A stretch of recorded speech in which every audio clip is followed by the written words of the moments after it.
Gérard Depardieu,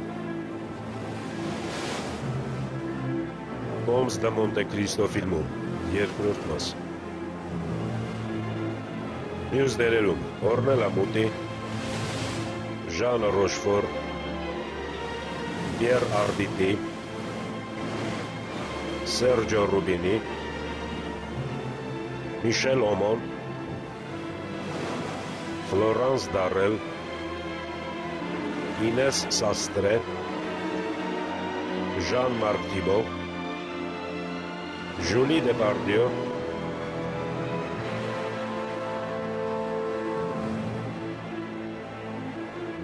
Christopher Thompson,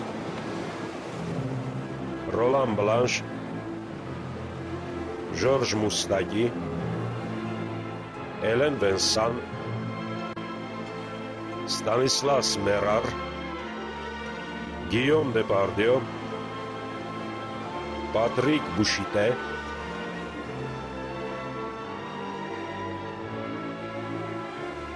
Կոնստանս Էնգելբրեխտ, մասնակցությամբ Միշլին Պրելի և Ժան-Կլոդ Բրիալիի, սցենարի հեղինակ Դիդիե Դկուան, ըստ Ալեքսանդր Դյումայի համանուն վեպի, օպերատոր Վիլլի Ստասսեն, երաժշտությունը Բրյունո Կուլեի։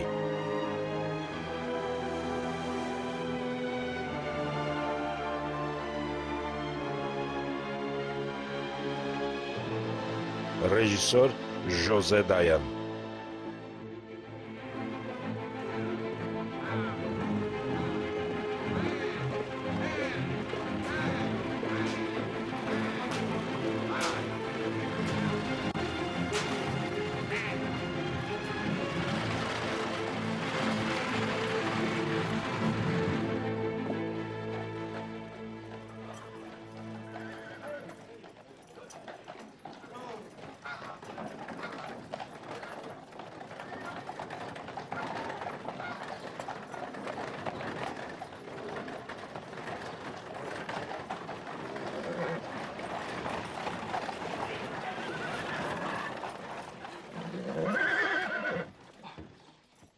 Բարի երեկո, մոնսինյոր, ուզում եմ հիացել ձերդ բարձրություն, այսինքն ձերդ մեծություն, մի խոսքով, մոնսինյոր։ Լսեք բարեկամս, ես ընդամենը մարդ եմ, բայց շատ սոված մարդ։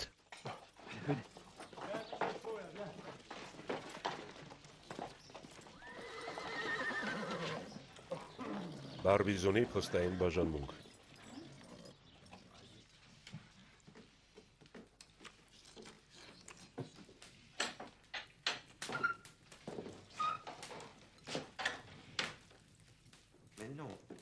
Դե չէ, այս սրանով։ Ճիշտ ես ասում։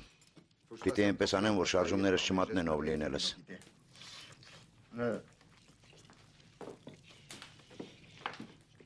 Դու կոմսի մոտ ես ծառայել, ինձ բարձրաշխարհիկ մարդու պահվածք սովորեցրու։ Սկսիր, լսում եմ։ Սկզբի համար պիտի իմանաք, որ իսկական կոմսը, մանավանդ եթե նա ձեզպես հարուստ է, պիտի երբեք ցույց չտա, որ քաղցած է։ Շատ լավ։ Ոչ։ Ինչ, գինի է, գոնե գինի խմել կարող եմ։ Այո, բայց չափավոր։ Շատ չափավոր եղանակով, այսպես, շատ դանդաղորեն, ու նույնիսկ մի թեթև արհամարանքով, ասես քացախ խմելիս լինեք։ Իսկ ծիծաղել կարող եմ, թե ոչ։ Իսկական կոմսը ծիծաղում է միայն աննկատ, ասես բերանը թաշկինակով փակած, հազալիս լինի։ Բարձր հասարակության մարդիկ պիտի ձևացնեն, թե կյանքը մահու չափ ձանձրալի է։ Հիմարներ։ Ոչ։ Վերցնում եք անձեռոցիկը, ավելի ճիշտ ծայրը ու անկյունները մաքրում եք։ Շատ նրբորեն, այսպես։ Լավ։ Ինձ լավ լսիր, Բերտուչո։ Ամեն ինչ սկզբից կսկսենք։ Դու ինձ ճիշտ վարվելաձև կսովորեցնես։ Կասես, թե ինչպես նստեմ, կանգնեմ, ինչ անեմ, որ նրանց պես հիմար դառնամ, կամ ավելի ճիշտ ձևանամ։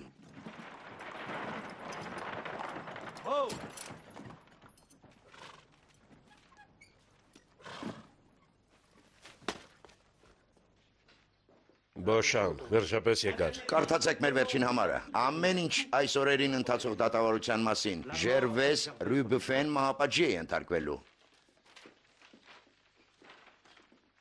Շատ չես շտապում։ Վիլֆորը կեսօրից հետո նոր կարդալու է մեղադրական ճառը։ Նա մահապատիժ կպահանջի ու կստանա ուզածը, ինչպես միշտ։ Իսկ վաղը նրա դուստր Վալենտինան գերեվա Բուլոնյան այգում, երկնագույն ժապավեններով գլխարկ դրած, ասես ոչինչ չի պատահել։ Իսկ ինչու ոչ։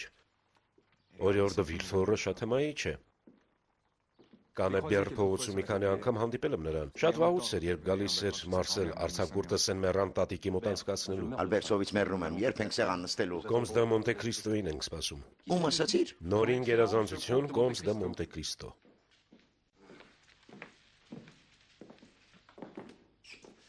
Բարեկամներս, ահա այն մարդը, ում պարտական եմ կյանքս։ Նա ինձ թույլ չտվեց նույնիսկ շնորհակալություն հայտնել, ինչը հիմա եմ ուզում անել բոլորիդ ներկայությամբ։ Իմիջայլոց թանկագին Կոմս, ինձ այդպես էլ չասացիք, թե ինչպես կարողացաք ինձ խլել առևանգիչների ձեռքից։ Ես գնել եմ ձեր կյանքը։ Ասում եմ չէ, մեր օրերում ամեն ինչ գնվում ու վաճառվում է, նույնիսկ մարդու կյանքը։ Մաքսիմիլիան Մորելն է թանկագին Կոմս, որը մեզ հյուր է եկել։ Մարսելի, ճիշտ է։ Դուք պայծառատես եք, պարոն։ Պարզապես լսել եմ ձեր մասին իմ բարեկամներից մեկից, Լորդ Վիլմորից։ Դուք ճանաչում եք Լորդ Վիլմորին։ Այո, բայց նա սովորական ծանոթ չէ։ Երբեմն ինձ լավ խորհուրդներ է տալիս իմ կարողությունը ճիշտ տնօրինելու վերաբերյալ։ Ու քանի որ ես հսկայական կարողություն ունեմ, շատ առիթներ են ունենում շփվելու։ Քո Կոմս դե Մոնտե Քրիստոն ուղղակի նողկալի է, նրան մենակ փողն է հետաքրքրում։ Ու մինչ ես ու իմ ծառաները հետապնդում էինք նրանց մեր թրերը թափահարելով, ուխտերն անետացան ավազաբլրի հետևում։ Ստիպված էինք վերադառնալ մեր վրաններ ու անապատի երկնքի տակ, որում հազարավոր աստղեր էին փայլում։ Վայելեցինք ամենահամեղ խորովածը, որ երբևէ առիթ եմ ունեցել ուտելու։ Դուք հրաշալի պատմող եք։ Իսկ ձեզ ինչ կլիներ, եթե այդ սարսափելի Շեյխ Էլ-Հաջիրան ձեզ գերի վերցներ։ Ենթադրում եմ, թե կբանտարկեր։ Ինչ հանգիստ եք խոսում դրա մասին։ Պարոն Կոմս, տեսնում եմ, չգիտեք, թե ինչ է նշանակում բանտ ընկնել։ Իսկ դուք գիտեք, պարոն։ Դե հուլիսյան հայտնի օրերին ես։ Հուլիսյան օրերին։ Ներեցեք, որ անտեղյակ եմ։ Բայց այնքան երկար եմ Ֆրանսիայից հեռու ապրել։ Նկատի ունի ապստամբության 3 օրերը, որոնց շնորհիվ Լուի Ֆիլիպ արքան գահ բարձրացավ։ Մեր բարեկամ Բուշանը, որը իր թերթում այնքան խիզախաբար պաշտպանել էր ապստամբներին, ձերբակալվեց։ Այո, պարոն Կոմս։ Մի հասարակ ճարագործի նման։ 3 օր մնացի խցում, ինքներդ պատկերացրեք, թե ինչեր եմ քաշել այդ 72 ժամվա ընթացքում։ Չէի ուզի թերագնահատել ձեր տառապանքները, իմ թանկագին Բուշան։ Բայց ես անձամբ ճանաչում եմ մեկին, որը մենախցի խավարի մեջ ընկղմված է եղել 175,200 ժամ։ Գրողը տանի, պատմեք ինձ, իմ թերթում կգրեմ դրա մասին։ Այո, պատմեք մեզ, պարոն Կոմս, խնդրում եմ։ Ոչ, դուք շատ ուրախ եք ու շատ անհոգ հասկանալու համար, թե ինչ է հուսահատությունը։ Կարծում եք։ Իսկ ինչ կասեք այն երիտասարդների մասին, որոնք իրար սիրում են, բայց որոնց թույլ չեն տալիս սիրել։ Լավ։ Դե լավ։ Նախընտրում եմ ձեզ պատմել Բենգազիի 3 ուխտարածների պատմությունը։ Պատկերացրեք, մի օր խելքից փչել էր սպիտակ ուխտ գնել։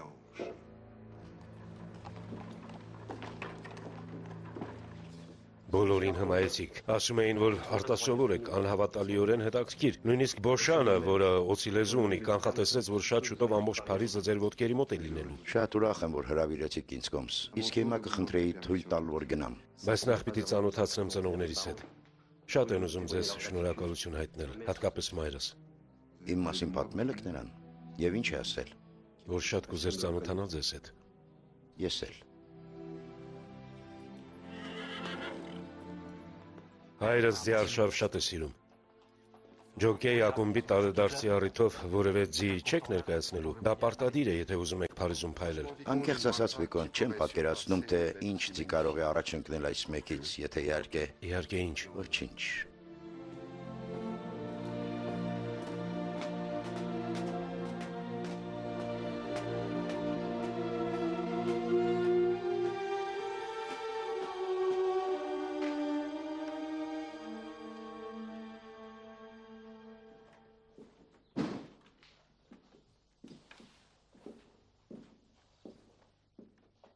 Թույլ տվեք ձեզ ներկայացնել Կոմս դե Մոնտե Քրիստոին։ Պարոն դե Մոնտե Քրիստո, վերջապես հանդիպեցինք։ Վախենում էի, թե երբեք առիթ չեմ ունենա ծանոթանալու այն մարդու հետ, որին այդքան պարտական ենք։ Բոլորովին տիկին։ Արածս մեծ բան չէր, ցանկացած մեկն իմ փոխարեն նույնը կաներ։ Մոտեցեք, պարոն։ Մոտեցեք։ Շոքի պատճառով վարակույրներն իջեցրել ենք, բայց ուզում եմ ձեզ լույսի տակ տեսնել։ Խնդրում եմ թողեք վարակույրները տիկին, թող մնան։ Պայծառ լույսը ցավեցնում է աչքերս։ Տարիների ընթացքում գիշերային բու եմ դարձել։ Արաբական ավազների վրա արևի լույսի արտացոլանքը ինձ մի քիչ կուրացրել է։ Դուք ճամփորդել եք արևելքում։ Ապրել եմ այնտեղ Երկար։ 20 տարուց մի քիչ ավելի, Գրավիչ երկրներ են, ճիշտ չէ։ բայց նաև դաժան։ Իրավացի եք, այնտեղ պատժի այնպիսի դաժան եղանակներ կան։ Ֆրանսիայում էլ է միջայլոց, Հարկ Աստծո, մենք արգելել ենք կտանքը։ բայց մարդուն տանջելու ուրիշ եղանակներ կան, որ պակաս դաժանան, այո, բայց կարող են երկար տարիներ տևել։ Այս ինչերից եք զրուցում։ Մենք ուրախանալու համար ենք հավաքվել։ Պարոն Կոմս, մի բաժակ սուրճ կխմեք։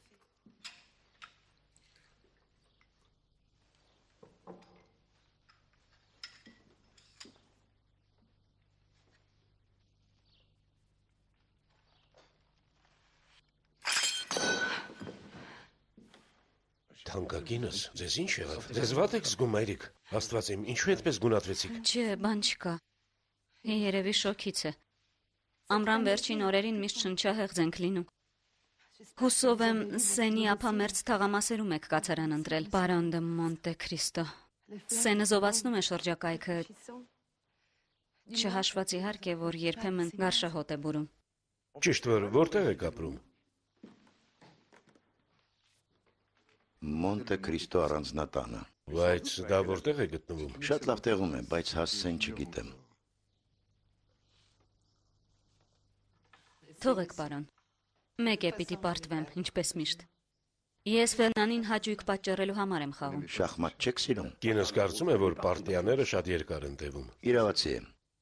Ես մի պարտիա եմ խաղում, որը սկսել եմ 20 տարի առաջ։ Եվ դեռ չեք ավարտել։ Շուտով ավարտելու եմ։ Իմիջայլոց։ Հակառակորդից արդեն մատ եմ արել, բայց նա դեռ չգիտե։ Դա պարտիայի ամենահաճելի պահն է։ Այո, մտեք։ Շտաբ նամակ է Կոմս դե Մոնտե Քրիստոյի համար, ոմն սենյոր Բերտուչոյի կողմից։ Իմ կառավարիչն է, ներեցեք ինձ։ Պլենմոնսո։ Ներեցեք։ Կարծեմ իմ հասցեն էիք հարցնում, այև հասցես, Պլենմոնսո։ Դա համարյա քաղաքից դուրս է։ Մեկուսի տեղ է։ Ես սովոր եմ միայնությանը, բայց դեմ չեմ լինի, եթե ժամանակ առ ժամանակ ձեր այցերով խախտեք այդ միայնությունը տիկին։ Թանկագին պարոն, ստիպված եմ գնալ արդարադատության պալատ։ Դատախազ դե Վիլֆորին խոստացել եմ լսել նրա մեղադրական ճառը։ Պարոն դե Վիլֆորին, նա այլևս Մարսելում չէ։ Ոչ։ Նա Փարիզում է նշանակում ստացել։ Արդեն ինչքան ժամանակ կլինի Մերսեդես։ Համարյա 20 տարի, բարեկամս։ 20 տարի։ Դուք ել կուզեիք լսել։ Չէի համարձակվում խնդրել։ Հուսով եմ ձեզ արդեն լավ եք զգում տիկին։ Աստված իմ, այո, այո։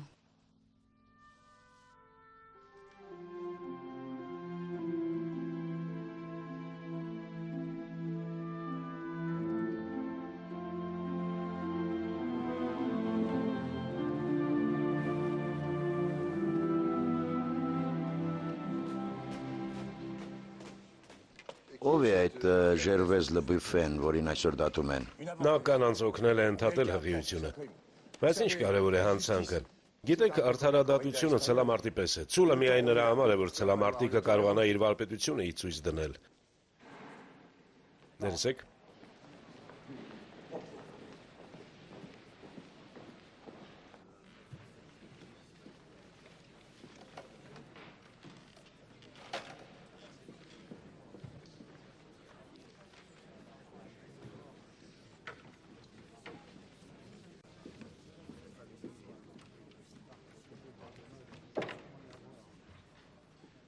Այս կինը,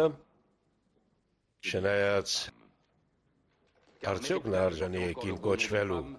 այս մանկասպանը։ Դուք իրավունք չունեք այդպես ասելու։ Մանուկ բառը տեղին չէ։ Դատարանին հիշեցնում եմ, որ Ռոբյուֆեն երեխան սպանելու մեջ չի մեղադրվում, այլ Նրանց հրեշտակների վերածելու, թե ավելի գեղեցիկ արտահայտություն կառաջարկեք բոլոր հանցանքներից ամենազազրելին բնորոշելու համար, որովհետև ես մի անգամ էլ կասեմ. Ժերվես Ռոբյուֆեն երեխաների է սպանել ու դա արել է ամենանողկալի, ամենասարսափելի եղանակով, նրանց անշնչացնելով, երբ դեռ իրենց մոր արգանդում էին։ Նա նարգել է կյանքի այդ տաճարը։ Բոլոր ապաստաններից ամենաապահով ապաստան է մտել բռնությամբ։ Քանի անգամ եք վայրենաբար ոչնչացրել այն, ինչ ինձ համար կյանքում ամենաթանկ բանն է։ Երեխան։ Չնայած նույնիսկ եթե ընդամենը մի անգամ արած լինեիք, դա էլ հերիք էր ձեզ դատելու համար։ Եվ իմացեք, Ժերվես Ռոբյուֆե, որ երբ գիլյոտինը ձեզ այն աշխարհ ուղարկի, դուք հրեշտակ չեք դառնա, որովհետև ձեր տեղը դժոխքում է։ Դժոխքում։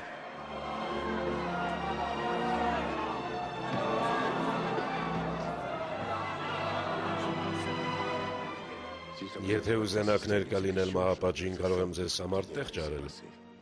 բայց պիտի առավոտ շուտ արտանաք։ Առահեղ բան է արդարադատության իրագործումը։ Բարեկամս, դուք ևս մի անգամ արդարացրիք ձեր փայլուն համբավը, բայց ստիպված չեղա մեծ ջան գործադրել, որովհետև երբ խոսքը երեխաներին է վերաբերում, նորին գերազանցություն Կոմս դե Մոնտե Քրիստո, պարոն դե Վիլֆորտ, թագավորական դատախազ։ Պարոն, Թույլ կտաք մի րոպեով թողնել ձեզ։ Պիտի գնամ արձանագրությունների բաժին ինձ հետաքրքրող մի հարցի վերաբերյալ փաստաթուղթ վերցնելու։ Իհարկե, համեցեք։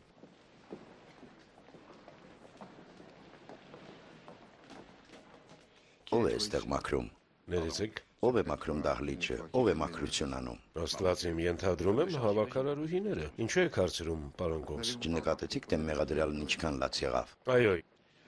երթվեալների գութը շարժելու համար, բայց իզուր է։ Կարևոր չէ։ Խղճում եմ այն մարդուն, որը ստիպված է մաքրել այդքան արցունքը։ Գիտեք, դա շատ արագ գոլորշիանում է։ Եկեք։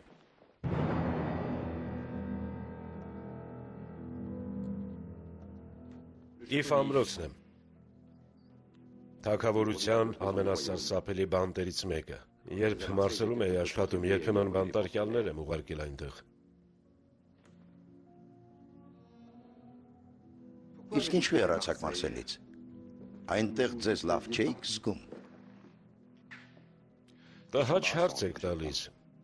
Բայց քանի որ հարցրեցիք, պիտի մի կողմ դնեմ համեստությունս ու պատասխանեմ։ Ինձ առաջ քաշեցին։ Մատուցված ծառայության դիմաց։ Այո, բնականաբար։ Իսկ ում։ Ում։ Իհարկե արդարադատությանը, պարոն, արդարադատությանը, ուրիշում պիտի ծառայեի։ Ներեցեք, որ անհամեստ հարցեր եմ տալիս, բայց առաջին անգամ եմ զրուցում դատախազի հետ։ Եվ տպավորված եք։ Զարմացած եմ։ Դուք, որ ձեր նմաններին սարսափելի պատիժների եք դատապարտում, երբևէ որևէ կասկած ունեցել եք։ Կասկած։ Այո։ Ոչ։ Իսկ խղճի խայտ։ Մեղադրյալը պիտի խղճի խայտ զգա, պարոն, ոչ թե ես։ Երբեք խղճի խայտ չեք զգացել։ Երբեք։ Նշանակում է չեք վախենում մի օր Աստծո դատաստանի առաջ կանգնելու ու դատվելու մտքից։ Կարծում եմ ոչ։ Իմ խիղճը մաքուր է։ Պատկերացրեք, ինձ էլ մահը չի սարսափեցնում։ Վախենում եմ միայն, որ եթե շուտ մեռնեմ, չեմ հասցնի իրագործել իմ մեծ ծրագիրը։ Մեծ ծրագիրը։ Այո, արդարադատություն իրականացնելու։ Դուք եք դա անելու։ Ես։ Բայց չեք կարող, պարոն։ Իսկական քաոս կսկսվի, եթե ամեն մեկը որոշի սեփական կամքով դատ ու դատաստան տեսնել։ Չեմ ասում, թե դուք ամեն մեկն եք, բայց այդ գործի համար հատուկ մարդիկ կան։ Մի անհանգստացեք։ Ես չեմ պատրաստվում մարդկային դատաստան իրականացնել։ Բայց ուրիշը չկա։ Կա, պարոն դատախազ։ Ես Աստծո դատաստանի մասին եմ խոսում։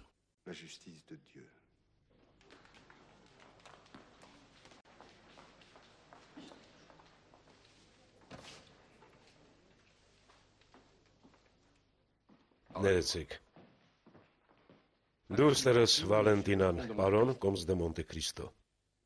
Թանկագինս ինչով եմ պարտական ձեր անակնկալայցի համար։ Թանկագին հայրիկ, պատճառն իմ լսած անսպասելի լուրն է։ Բայց չգիտեմ արդյոք։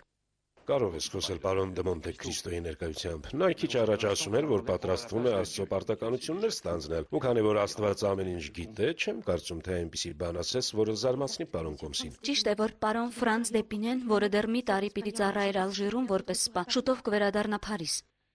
Ես գործ եմ դրել իմ որոշ կապեր, որպեսզի արագացնեմ նրա վերադարձը։ Պարոն, դուք առաջինն եք, որին հայտնում եմ, որ շուտով տեղի է ունենալու դստերս եւ երիտասարդ Վիկոնտ Ֆրանց դե Էպինեի նշանադրությունը։ Չեմ ուզում իմ ներկայությամբ խանգարել Օրիոր դե Վիլֆորին արտահայտելու իր ուրախությունը։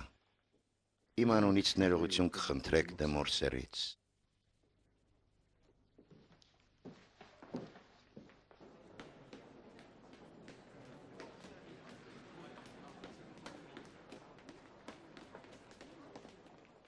Ամենտեղ ձեզ եմ հանդիպում, բայց այստեղ ինչ գործ ունեք, թանկագին մորել։ Ձեր տարիքում մարդ ավելի հակված եք գինետներում ժամանակ անցկացնելու, քան արդարադատության պալատում։ Ինչ խնդիրներ ունեք։ Բոլորովին, պարոն Կոմս, բոլորովին։ Ես էլ ուրախ էի ձեզ տեսնել։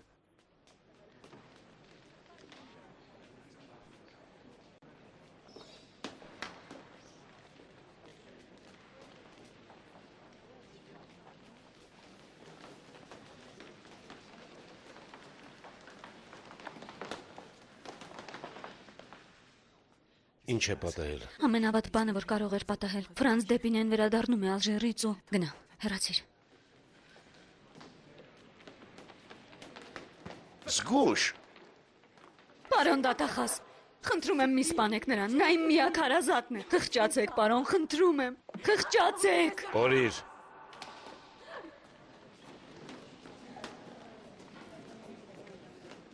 Ինչ էր ուզում։ Ներել որդուն, որին վաղը գլխատելու են։ Ու տրամադրությունը չես գցի դրա համար։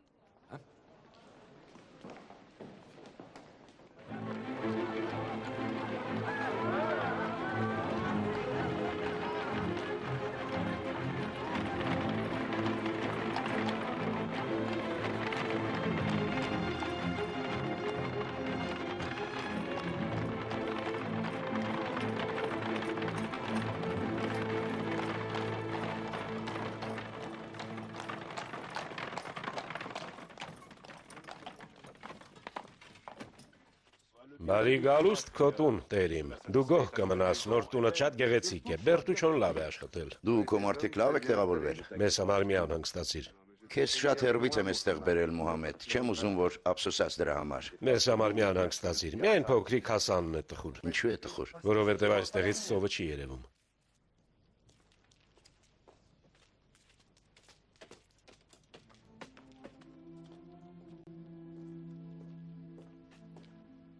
Վաղը բանվորներ կկանչես եւ կասես, որ մեծ լճակ փորեն։ Թող որքան հնարավոր է ընդարձակ լինի։ Թող ափերին պապիրուսներ աճեն, ինչպիսիք որ տեսակ Ալեքսանդրիայում։ Թող ավազանի ջուրը բաց կապույտ լինի ու ջրում շատ ձկներ խայտան։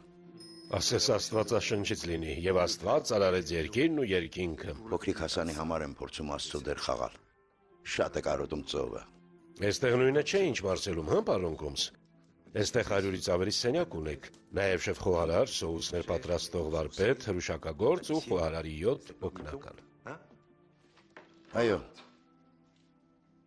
Ու հաշվի առ, որ իմ մարդիկ շաբաթը մի օր պիտի հանգստանան։ Մի ամբողջ օր, բայց Փարիզի համար դա շատ է։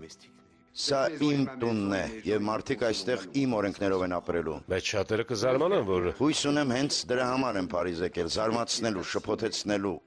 ու ի վերջո ցնցելու։ Փակիր դուռը։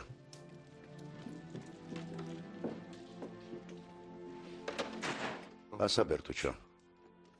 Դու գիտես, թե ես ով եմ։ եթե ուզում եք, որ իմանամ, ուրեմն այո, գիտեմ, բայց եթե նախընտրում եք, որ չիմանամ, ուրեմն չգիտեմ։ Արտասանիր իմ անունը, Բերտուչո, իմ իսկական անունը։ Վաղուց է, որ չեմ լսել։ Վստահ եք, որ ուզում եք։ Չեք ափսոսա դրա համար։ Խնդրում եմ։ Տուր անունս։ Նավապետ Էդմոն Դանտես, պատրաստ եմ ձեզ ծառայելու։ Նավապետ Էդմոն Դանտես։ Ինչ հաճելի է լսել։ Այո, բայց նաև վտանգավոր է։ Եթե ինչ-որ մեկը ձեզ ճանաչի, Անհնար է։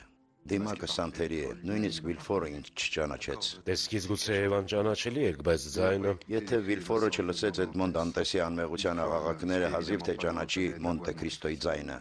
Վիլֆորը գուցե չճանաչի, բայց նա Նա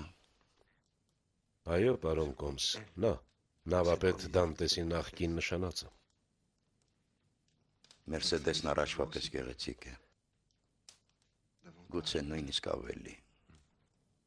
Լսել եմ, որ տառապանքը երբեմն գեղեցկացնում է մարդուն։ Բայց արդյոք նա տառապել է թեկուզ մի քիչ։ Իրեն ինչ լավ է զգում այդ փայլուն միջավայրում, որի համար նա նախատեսված չէր։ Եթե տեսնեիր նրան բոկոտն դաշտերով վազելիս, մազերն արձակած, իսկական վայրի աղջկա նման։ Ուր է կորել պայծառ դաշտերի արևը։ Ինչ մռայլ է դարձել Փարիզի երկինքը։ Այո, բայց նրանց աստղերը թատրոնների ու ռեստորանների ջահերն են, փողոցի լապտերները, որ լուսավորում են նրանց քաղաքները։ Բերտուչո։ Ինձ կին է պետք։ Ուզում եք, որ ձեզ համար կին գտնեմ։ Այո, մի կին, որին տանեմ թատրոններում ծիծաղելու, ռեստորաններում ընթրելու, որի ձեռքը բռնեմ օգնելու, որ կարգ բարձրանա։ Դու ինձ տվեցիր դրա գաղափարն ու ցանկությունը։ Ես շատ եմ խոսում, գիտեմ, իտալացում բնորոշ թերություն է։ Բայց մի՞թե գեղեցիկ կինը Փարիզում ապրող հարուստ արտասահմանցու կյանքի պարտադիր պայմաններից չէ։ Ինձ լուրջ չեն ընդունի, եթե կողքիս կին չլինի։ Բայց ես չգիտեմ, թե ինչ ճաշակ ունեք։ Լսիր, ես միայն մի բան եմ պահանջում, որ նրա մեջ ոչինչ ինձ չհիշեցնի Մերսեդես դե Մորսերին։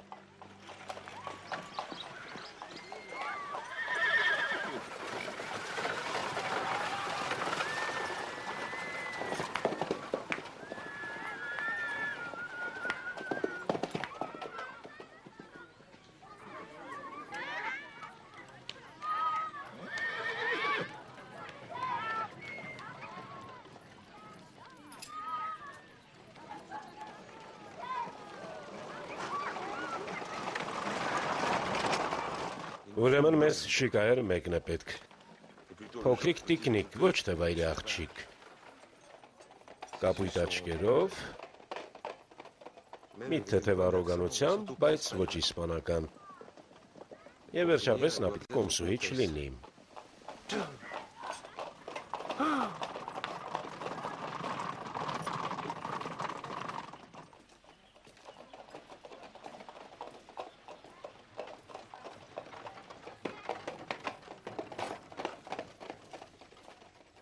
Բարև ձեզ։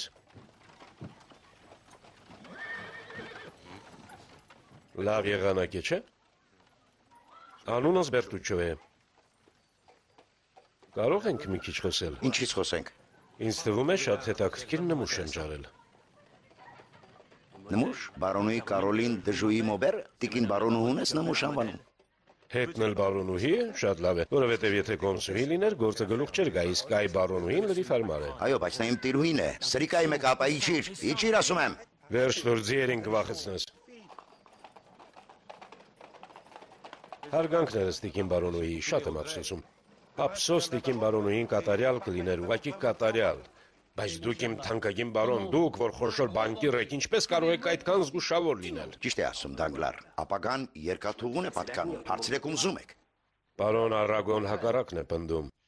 Իսկ պարոն Արագոն մեր ժամանակների խոշորագույն ֆիզիկոսն է։ Իսկ ինչ է ասում պարոն Արագոն։ Որ երբ ձեր գնացքները անպատմելի 30 կմ/ժ արագությամբ մտնեն որևէ թունել, դժբախտ ուղևորները չեն դիմանա անտանելի ճնշմանն ու շնչահեղձ կլինեն։ Ցավում եմ, բայց ես Դանգլար բանկը նրա համար չեմ ստեղծել, որ նման դաժանության մեղսակիցը դառնամ։ Ես սպառծենում եմ, որ ազնիվ, խղճամիտ, պատասխանատու մարդ եմ, պարոն Այք։ Իսկ ով է ասում, թե գնացքները պիտի ընթանան նման խելագար արագությամբ։ Առայժմ դրանց արագությունը 17 կմ/ժ է։ Այն էլ թեքությունների վրա Դանգլար, միայն վայրեջքի դեպքում։ Չեք տեսնում, որ հանդիպման եմ։ Պարոն, այս պարոնը պնդում է, թե անթույլատրելի է իրեն 10 րոպեից ավելի սպասել տալ։ Ուրեմն թող գրողի ծոցը գնա։ Կոմս դե Մոնտե Քրիստո։ Երբեք չեմ լսել այդ թռչնակի մասին։ Ես լսել եմ։ Եթե չեմ սխալվում, ինչ որ իտալացի արիստոկրատ է։ Վերջերս է ժամանել Փարիզ։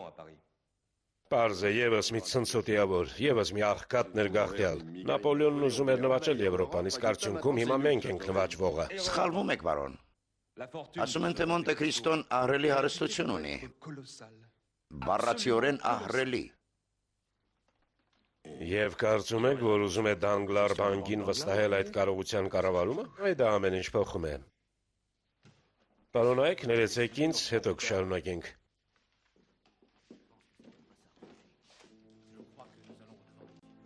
Ձեր համբավը մեզ էլ է հասել եւ մեր բանկի համար պատիվ եւ հաճույք է ձեզ ընդունելը։ Իսկ հիմա գործից խոսենք։ Ասացեք, պարոն Կոմս, ինչ գումար եք պատրաստվում պահտալ մեր բանկին։ Ոչ մի գումար, պարոն։ Ոչ մի գումար։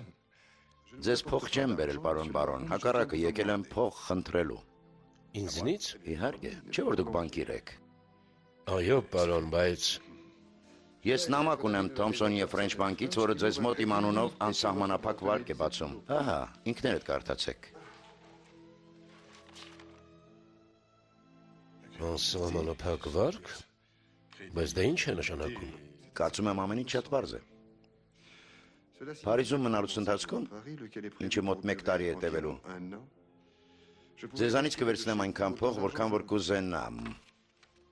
Մենք երբեք նման բան չենք արել։ Կարծում եմ ինձ ձեզ մոտ ուղարկելով Թոմսոն եւ Ֆրենչ ընկերությունը վստահ էր, թե դուք բավականաչափ կապիտալ ունեք։ Բայց եթե Դանգլար բանկն ինձ ուզածից չափ գումար տրամադրելու հնարավորություն չունի, ես տեղյակ կպահեմ Թոմսոն եւ Ֆրենչ ընկերությանը եւ ուրիշ բանկի կդիմեմ։ Ոչ, սպասեք, մի նեղացեք։ Մենք չենք ցանկանա հիասթափեցնել Թոմսոն եւ Ֆրենչ ընկերությանը, որը Եվրոպայում մեր ամենախոշոր գործընկերներից է, բայց հասկանում եք, անսահմանափակ բառը մի քիչ կասկածելի է։ Դուք մոտավորապես ինչքան փողի կարիք կունենաք։ Հենց այս պահին կասեի մոտավորապես Դե լավ, մենք առատաձեռն ենք։ 1 միլիոն։ 1 միլիոն։ Այո, դա խոշոր գումար է, բայց քանի որ դուք Թոմսոն եւ Ֆրենչից երաշխավորագիր ունեք, 1 միլիոն։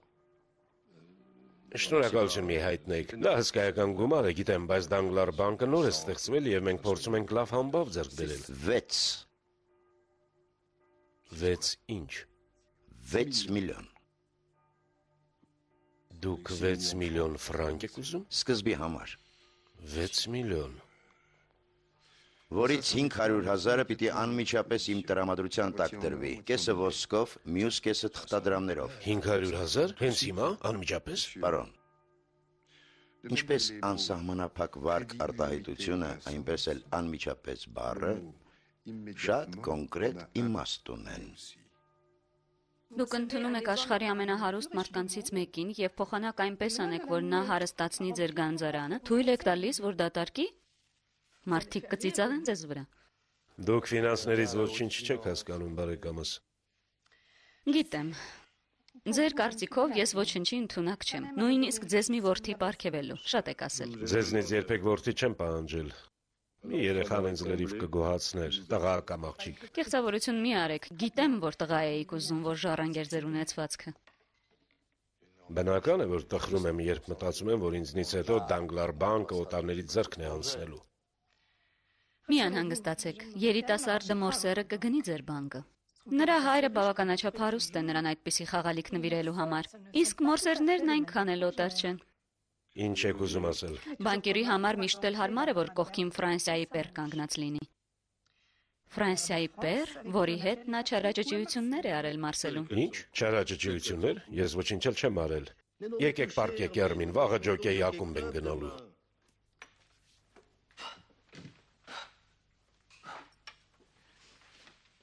Ձեր այդ Մոնտե Քրիստոն էլ է այնտեղ լինելու։ Ենթադրում եմ, այո։ Նրա ձիերից են մրցելու։ Տենց նոր եմ 6 միլիոն վճարել։ Մի քիչ կար ժամանակ է, որ հասցներ զտարյունձի գնել, վարժեցնել, ձիարշավորդ վարձել։ Ոչ, Մոնտե Քրիստոն հարուստ է, բայց Տեր Աստվածը չէ։ Հաստատ։ Ձեր այդ Աբբա Ֆալյանը ձեզ քիմիա սովորեցրել։ Ու պատկերացնում ես, այնտեղ ոչ մի միջոց չունեինք մեր բանաձևերի ճշգրտությունը ստուգելու։ Մեր լաբորատորիան այստեղ է։ Իսկ ինչ եք պատրաստվում անել այդ ամենով։ Նախ ծիծաղի առարկա դարձնել Կոմս դե Մորսերին ջոկեյ ակումբի առաջնությանը նրանից խլելով հաղթանակը։ Իսկ որ ձյու միջոցով։ Սևուկի, Սևուկի։ որին դու գրանցել կտաս Փարավոն անունով։ Անունը փոխելով նրան չեք ստիպի ավելի արագ վազել։ Սևուկը լավ ձի է, ես գիտեմ, բայց արդեն ծեր է, 10 մետրից գետին կտապալվի։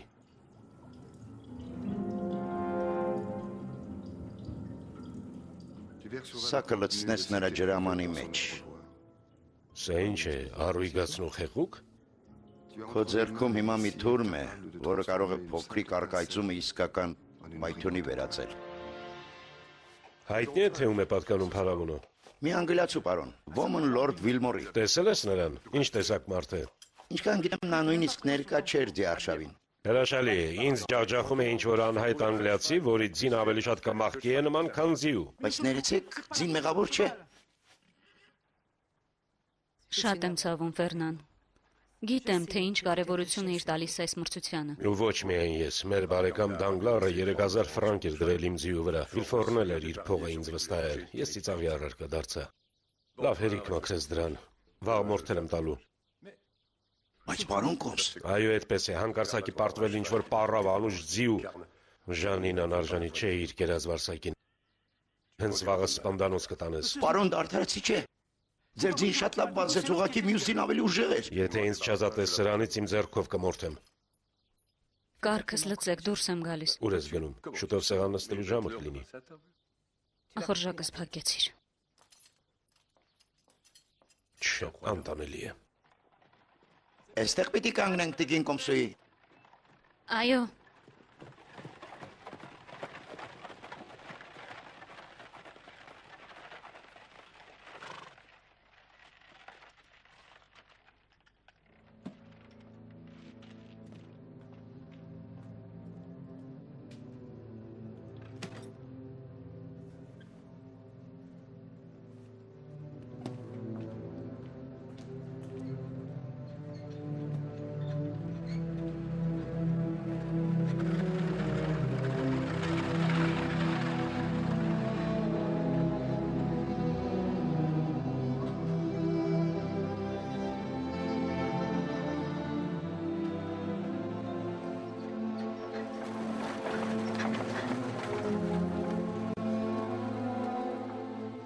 Գնում ենք։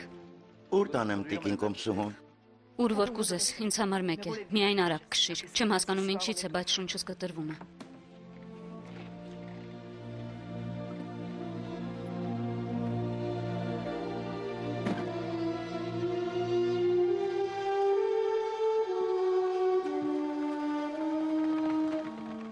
Տիկին Կոմսուհին իրոք որ գեղեցիկ է։ Այո։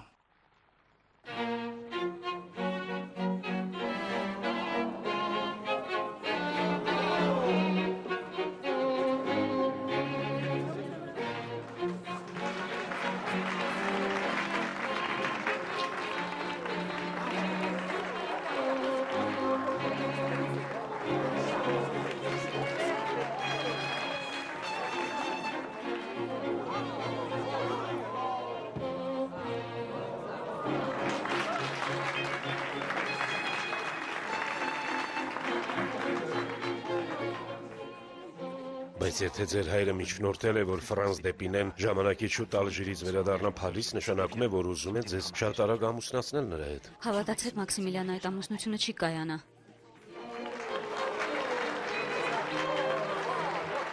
Ես ձեզ հետ եմ ամուսնանալու։ Ձեր հայրը չի համաձայնի։ Նա ձեզ հետ կապված մեծ հավակնություններ ունի, իսկ ես շատ աղքատ եմ։ Աղքատ։ Այնքան էլ աղքատ չեք։ Նավատեր եք, չէ՞։ Նավեր ունեք։ Մեր ընկերության համար մեծ անհաջողությունների շրջան է։ Մեր նավերը մեկը մյուսի հետևից խորտակվեցին։ Հիմա միայն Փարավոնն է մնացել։ Կարող եք նոր նավեր գնել։ Ինչ փողով։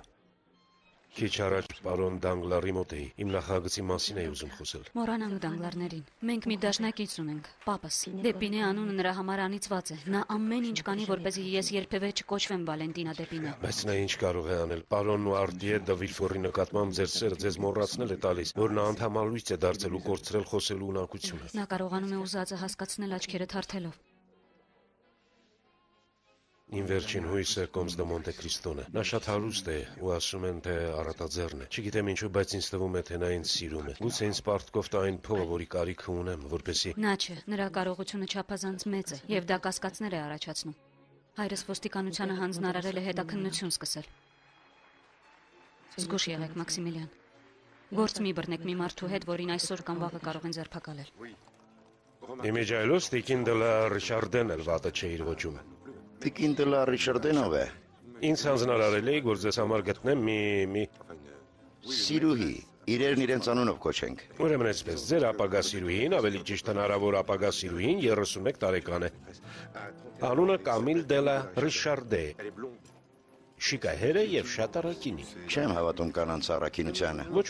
այդ կինը զարմանալիորեն հավատարիմ է։ Այդ դեպքում ինչ պիտի անենք ամուսնուն։ Ոչ, նա հավատարիմ է ամուսնու հիշատակին, Տիկին դե լա Ռիշարդեն այրի է։ 31 տարեկանում արդեն այրի է։ Ամուսինը մենամարտում է զոհվել։ Այդ կինը իսկական հրեշտակ է։ Մեկ կուսիկ կյանքով է ապրում։ Միայն ուրբաթ օրերին խոստովանության է գնում։ Դե լավ, որտեղ եւ երբ պիտի տեսնեմ այդ հրեշտակին։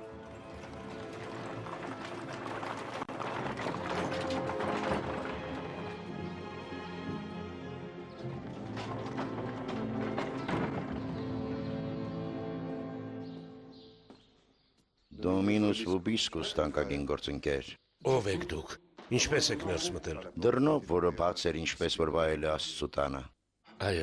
Այո, բաց է, որովհետև սպասում եմ մեկին։ Որը գալու է խոստովանության, ինչպես ամեն ուրբաթ Տիկին դե լա Ռիշարդեին։ Բայց որտեղից գիտեք։ Ես նրա հորեղբայրն եմ։ Հորեղբայրը։ Նա քահանա հորեղբայր ունի։ Ճիզվիտ։ Տեսը։ Թույլ տվեք ձեր փոխարեն լսել նրա խոստովանությունը։ Դե ինձ շատ հարմար է, մանավանդ չգիտես, թե ձեր զարմուհին ժամը քանիսին կգա Աստծու հետ հաշտվելու։ Իսկ ես չնայած հոդացավիս ստիպված եմ սպասել նրան այս խոնավ եկեղեցում։ Ուրեմն պայմանավորվեցինք, գնացեք ձեր տուն ու կրակի մոտ նստած հանգիստ կարդացեք աղոթագիրքը։ Շնորհակալ եմ, թանկագին գործընկեր, շնորհակալ եմ։ Եթե ձեր զարմուհուն սպասելիս ձանձրանաք, կարող եք մի քիչ ընթերցել։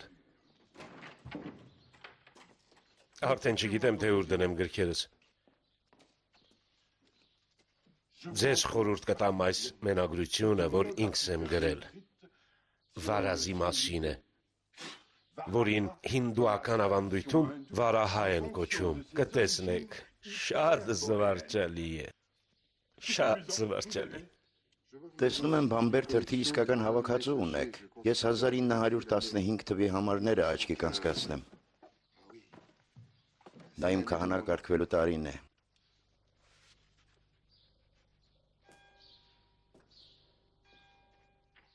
Փարիզում գեներալ Դեպինեի սպանության խորհրդավոր հանգամանքները։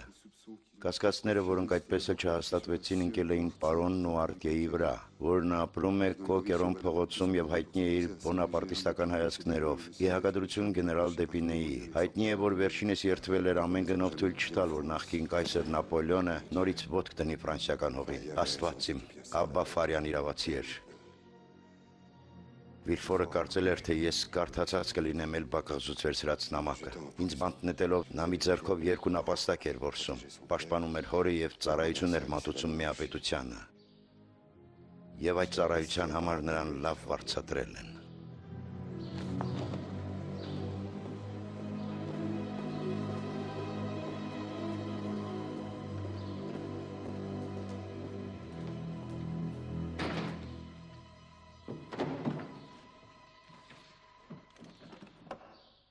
Ներեցեք Տեր հայր, ես մեծ մեղք եմ գործել։ Դուք միակը չեք։ Հարգանքներս, պարոն դատախազ։ Դե Բովիլ։ Հետաքննությունը առաջ գնում է։ Շատ զգուշորեն, պարոն դատախազ, որ հանկարծ Մոնտե Քրիստոն որևէ բան չկասկածի։ Նախ եւ առաջ փորձում եմ նրա մասին առավելագույն տեղեկություններ հավաքել։ Ումից։ Իմ մարդիկ գտել են մեկին, որը բավականին լավ է ճանաչում նրան։ Ճիզվիտ քահանա է, ոման Աբբա Բուզոնի, Սենսյուլպիս եկեղեցու հետևում է ապրում, այս երեկո հանդիպելու եմ հետը։ Քահանա է։ Զգուշացեք քահանաներից, թագավորական դատախազը միայն արքային է ենթակա, իսկ քահանաները իրենց Աստծուն։ Պարոն, այսօր բոլորն էլ գիտեն, որ Աստված ընդամենը գաղափար է։ Միևնույն է, զգուշանանք մի օր մեր գաղափարների թագարտ ընկնելուց։ Գնացեք։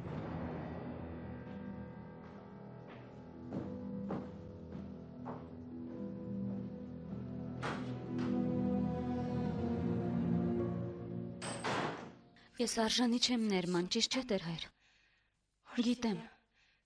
Շատակերության մեղքը, որն ամեն օր թույլ եմ տալիս իմ երազներում, աններելի է, բայց ես ոչինչ չեմ կարող դրա դեմ։ Բայց դա մեղք չէ տիկին։ Դուք սիրում եք տավարի ազդել, պաշտում եք նապաստակի միս սպիտակ գինով, տապակացոցածկան տեսքից հալվում եք։ Երբեք չեք կարողացել դիմադրել զելանդական ոստրեներին։ Երջանկությունից լարից եք լավ խորոված նրբեշիկի տեսքից, պաշտում եք կեռասով տորտ։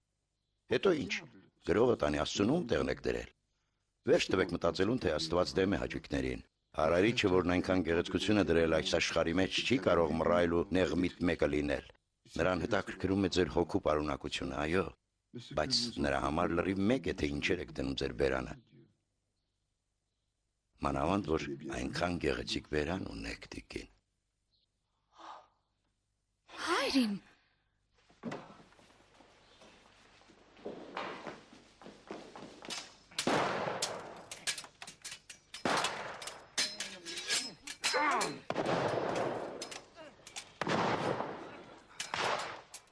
Շատ եմ ամաչում, որ անհանգստացնում եմ ձեզ։ Բայց հավատացեք, պարոն Կոմս, ես փող մուրալու չեմ եկել։ Ձեզանից ընդհանրապես խնդրում եմ, որ միջնորդեք պարոն Դանգլարի առաջ, որ նա փոխի իր որոշումը։ Կփոխի տղաս, կփոխի, վստահ եղեք։ Մեր թանկագին պարոն Դանգլարը դեռ շատ բան է տեսնելու ու փոխելու իր կյանքում։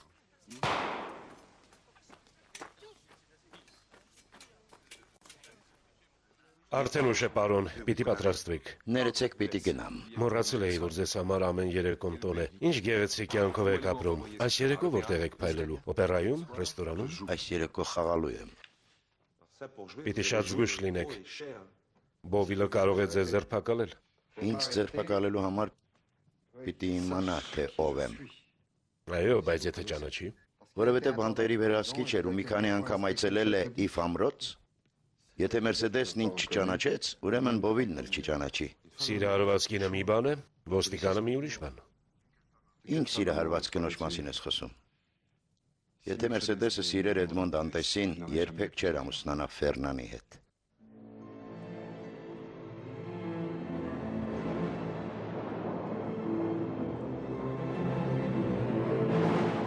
Փաստորեն ուզում եք իմանալ, թե ով է Կոմս դե Մոնտե Քրիստոն։ Ով է իրականում։ Եթե դուք ինքներդ գիտեք դա, հայրիմ։ Կոմսն ինձ մոտ է խոստովանության գալիս։ Հետաքրքիր է, անչափ հետաքրքիր։ Բայց ես չեմ կարող բացահայտել խոստովանողների գաղտնիքները։ Լավ չէ, լավ չէ։ Այնուամենայնիվ մի փոքրիկ բացահայտում կանեմ ձեզ համար։ Հրաշալի, հրաշալի։ Այդ մարդը, պարոն, ինքը Սատանան է։ Այդ բառը ինչպես եք հասկանում։ Ինչպես որ դուք։ Հարցն այն է, որ ես չեմ հավատում սատանայի գոյությանը։ Հուսով եմ շատ ցնցված չեք ասացիցս։ Ոչ, բայց զարմացած եմ։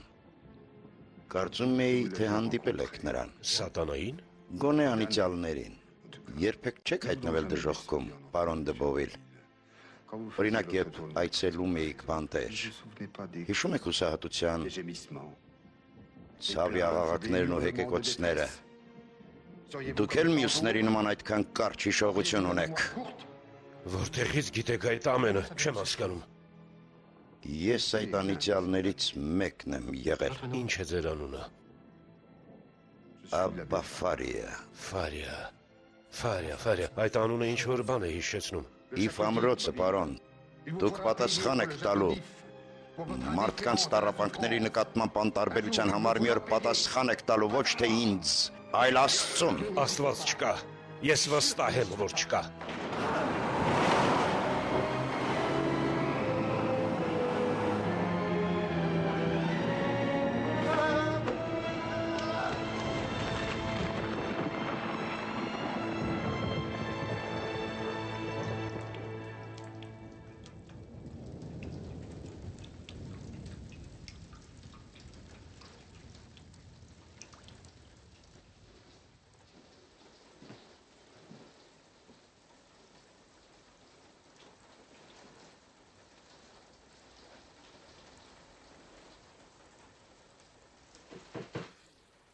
Այո։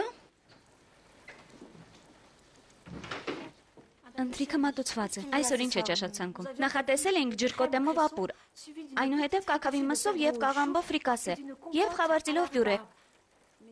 Բայց օթյոյի շուկայում կակավի գինն այնքան բարձր է, որ տիկինը ստիպված կլինի բավարարվել ջրկոտեմով եւ խավարտիլով։ Շատ լավ։ Համարենք, թե հիմա ծոմի շրջան է։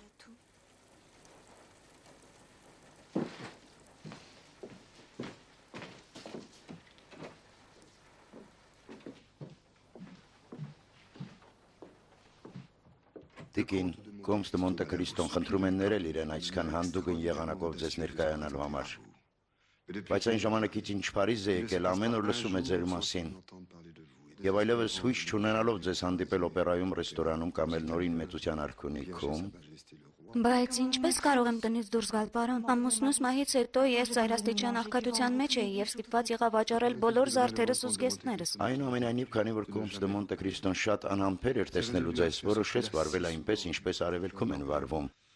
որտեղ անմատչելի կնոջը տեսնելու համար սեփական վրանը հասցնում են մինչև նրա դուռը։ Իմ վրանը, տիկին, որի աղքատության համար հուսով եմ ներում եք ինձ։ Անկեղծ ասած, պարոն, ոչինչ չեմ հասկանում։ Բայց քանի որ բոլոր այս համեղ ուտեստները մեզ են սպասում, կարելի է սեղան նստենք։ Սոֆի, դու կմատուցես։ Պետք չէ, տիկին։ Ես դրա մասին էլ եմ մտածել։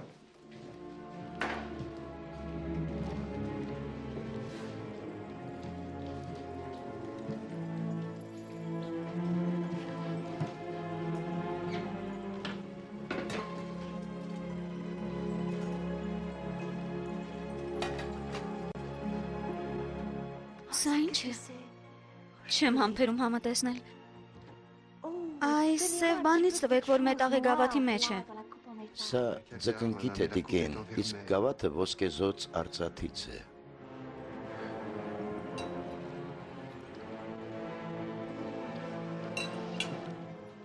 Իսկ դուք, պարոն, ոչինչ չեք ուտում։ Որոշ ուտեստները առաջին հայացքից շփոթեցնում են, բայց շատ համեղ են։ Ես ձեզ եմ խժռում հայացքով, տիկին, դա ինձ դրի բավարար է։ Երբ մտածում եմ, որ այս երեկո ստիպված է լինելու գոհանալ ջրկոտեմով եւ խավարտիլով, բայց չեմ հասկանում ինչու եք անում սա։ Արդեն ասացի, որպեսզի ձեզ ավելի լավ ճանաչեմ։ Բայց շատ աղքատ եմ հետաքրքիր լինելու համար։ Երբ իմանաք, թե ով եմ, սարսափելի կհիասթափվեք։ Միայն մի բանից եմ հիասթափված, տիկին, որ դեռ չեք համտեսել թռչնամիսը։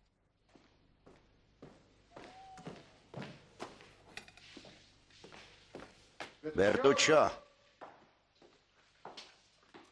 Բերտուչո։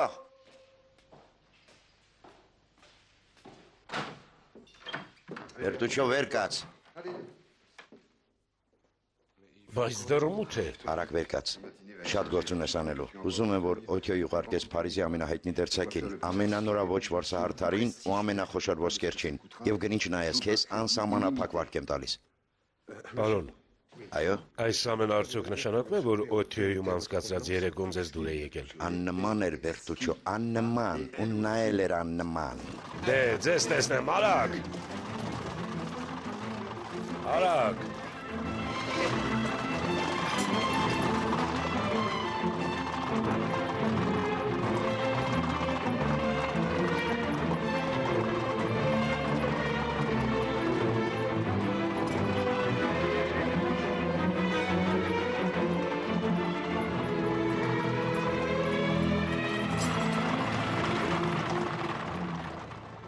Հեռագրացանցը այսօր ընդգրկում է 534 կայան ու աշտարակ։ Աղավնատուն, զանգակատուն, ինչը հնարավորություն է տալիս կապ պահպանել Ֆրանսիայի 24 ամենակարևոր քաղաքների միջև։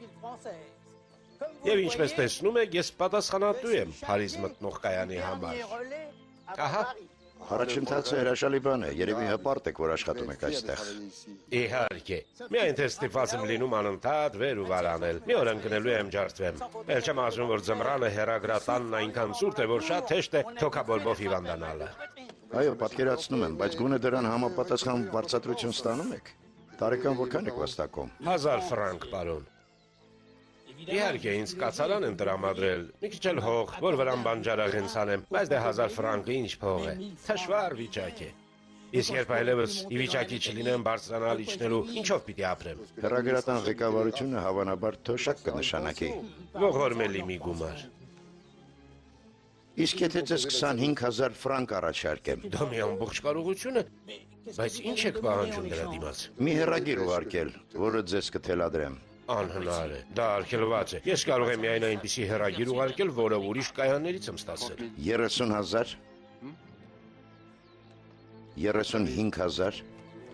այլևս ստիպված չեք լինի այսքան աստիճան բարձրանալ, ոչ էլ կվախենաք սառը քամուց։ Ձեր այդ հեռագրի մեջ անբարոյական ոչինչ չկա։ Դա արդարադատությանն է վերաբերում, ոչ թե բարոյականությանը։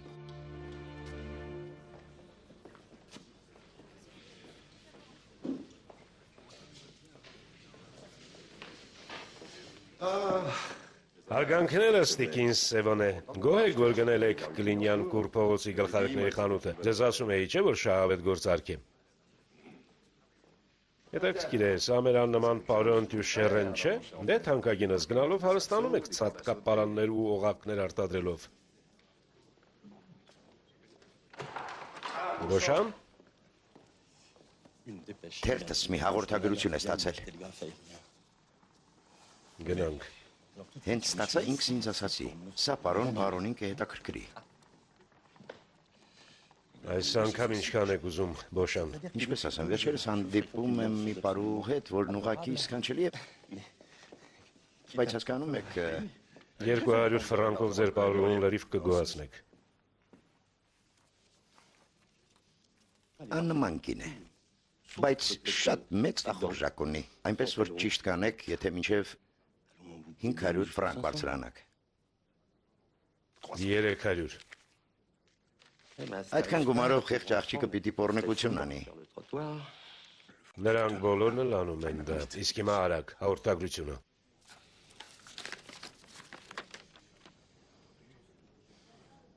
Բուրժակ սրված Դոն Կարլոս Արքանը վերադառնում է Իսպանիա։ Կատալոնիան արդեն արյան ծովի է վերածվել, այնպիսի քաղաքներ, ինչպիսին օրինակ Բարսելոնան է։ Ապստամբել են եւ անցել թագավորի կողմը։ Իսպանիայում իսկական քաոս է սկսվելու։ Իսկ ես 500,000-ի իսպանական փոխառություններ ունեմ։ Բայց վաղը երկընթերցը տպագրի իսպանական հեղափոխության մասին լուրը ձեր թղթադրամները ոչ մի գրոշ չեն արժենա։ Մինչև վաղը ես ամեն ինչ վաճառած կլինեմ։ Շնորհակալություն, Բոշան։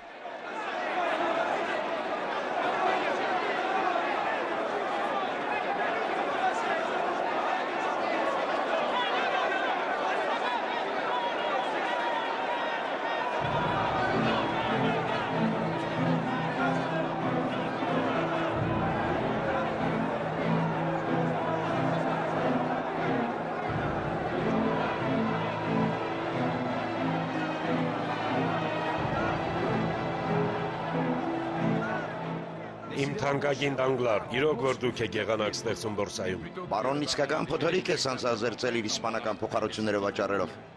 Ու ինչպիսի հոտառություն ունի, ոչ մեկի մտքով չեր անցնի, թե Իսպանիայում այդպիսի իրարանցում է սկսվելու։ Բայց եթե այս ամենը անցողիկ բան է, եթե Դոն Կարլոսին չհաջողվի Իզաբել II-ից խլել իշխանությունը, Իմ ստացած տեղեկությունները պարոնայեք կասկածի տեղ չեն թողնում։ Մինչև այս երեկո Դոն Կարլոսը արդեն անցած կլինի Սիերա դե Գուադարաման և հաղթական քայլով մտած կլինի Էսկուրիալ։ Պարոն Կոմս։ շնորհավորանքներս, բարոն։ Իրոք, կեցեք։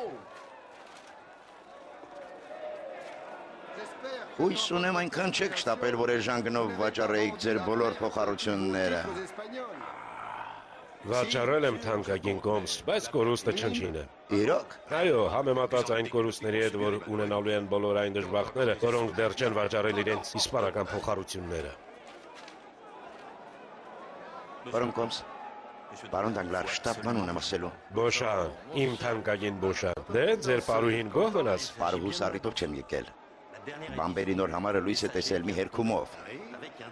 Դոն Կարլոս Արքան երբեք էլ դուրս չի եկել բուրժից։ Դուրս չի եկել։ Ինչպես թե դուրս չի եկել։ Դա ինչ է նշանակում։ Ոչինչ։ Դոն Կարլոսը բուրժում է։ Իզաբել II-ը Մադրիդում։ Իսպանիանը շարունակում է կաստանյետներ նվագել հանգիստ ու ամբրտով իր պայծառ արևի տակ։ Կատակ եք անում։ Հենց երեկ ինձ ցույց տվեցիք մի հաղորդագրություն, որտեղ Կեղծ լուր էր։ Հեռագրատան աշխատողը խելագարության նոպա է ունեցել եւ վերջ։ Հետո էլ հեռագրատումը թողել փախել է։ Հա, կարդացեք, ահա։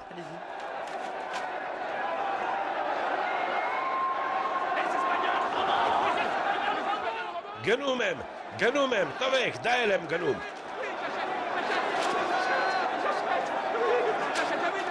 Ինչ որ բանից շփոթված եք, բարոն։ Իսպանական փոխառությունների գինը բարձրանում է։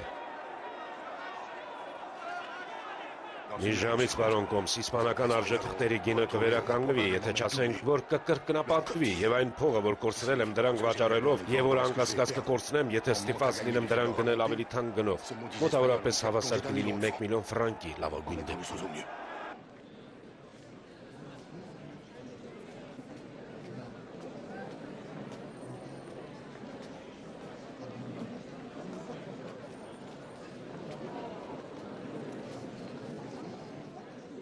Սա են հարուստ իտալացի կոմսը, չէ։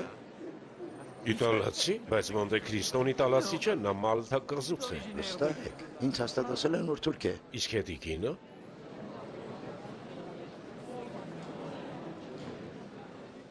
Շորն ու զարդերը տեսակ մի ամբողջ կարողություն արժեն։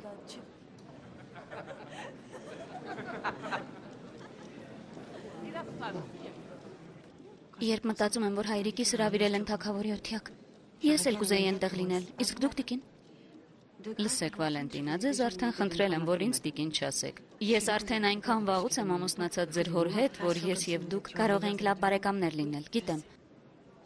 Կոմս դե Մոնտե Քրիստոյի նկատեցի, արդեն իր օթյակն ունի օպերայում։ Ոչ,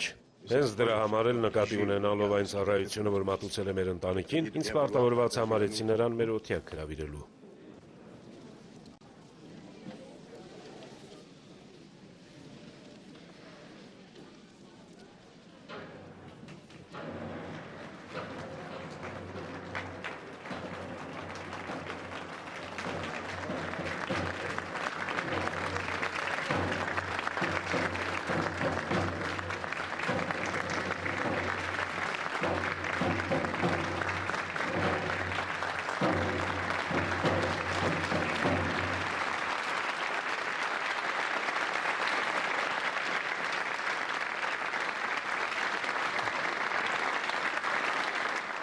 Հուգենոտները, երաժշտությունը պարոն Մեյերբեերի, լիբրետոն պարոն Սկրիբի, ախա, հուգենոտները, զգում եմ, որ հերթական ձանձրալի երեկոն ենք անցկացնելու, պարոն դատախազ, ինձ որևէ հետաքրքրաշարժ բան չունեք պատմելու։ Պարոն, ես ձեր արդարադատության համար եմ պատասխանատու, ոչ թե զվարճությունների։ Նախորդների զգահակալության օրոք ավելի շատ էին մտածում զվարճանալու մասին, իսկ այսօր Ֆրանսիան միայն մի սևեռուն գաղափար ունի, հարստանալ։ Ես ոչ թե ֆրանսիացիներին եմ կառավարում, այլ գիրուկ հորթեր եմ բուծում։ Չորս կողմը նույն հասծո ծրակներն են ու ճար պոտուսերը։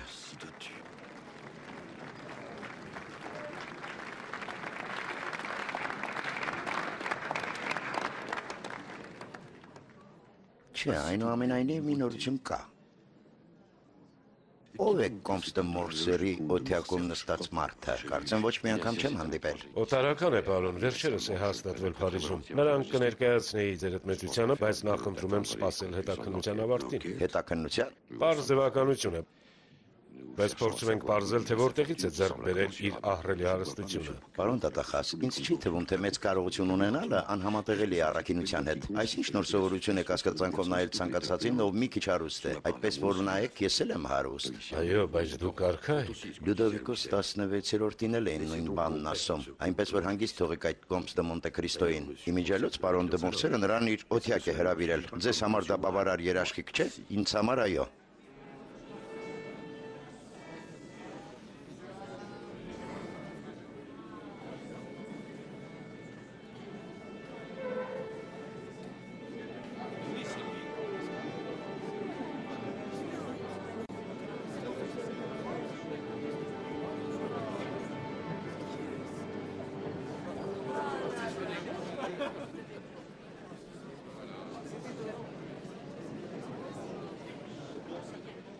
Արքան ձեզ ճանաչում է։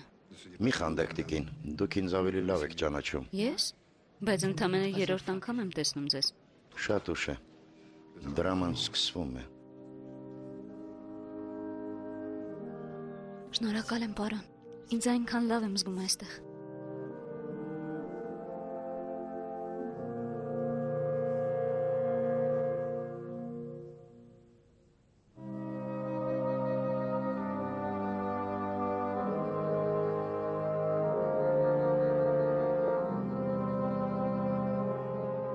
Ինձ օպերայից զրկում եք հենց այն օրը, երբ հայտարարում եմ, որ արքանել է այնտեղ լինելու։ Թանկագինս, երբ բորսայում 1 միլիոն ֆրանկ ես կորցնում, նույնն է թե հարազատ մարդու կորցրած լինես, եւ պարտչաճությունը պահանջում է, որ մի քանի օր տնից դուրս չգանք։ Ձեզ չափից մեծ կարևորություն եք վերագրում։ Ում է հետաքրքիր, թե դուք 1 միլիոն եք կորցրել։ Ամեն դեպքում կորցրածս հետ եմ բերելու, այս սրանով։ Լորդ Վիլմորը ինձ նամակ է ուղարկել, առաջարկելով փողներ դնել Զակատեկասի ոսկու հանքերում։ Մեքսիկայում է։ Ագվանավալ գետի ակունքի մոտ։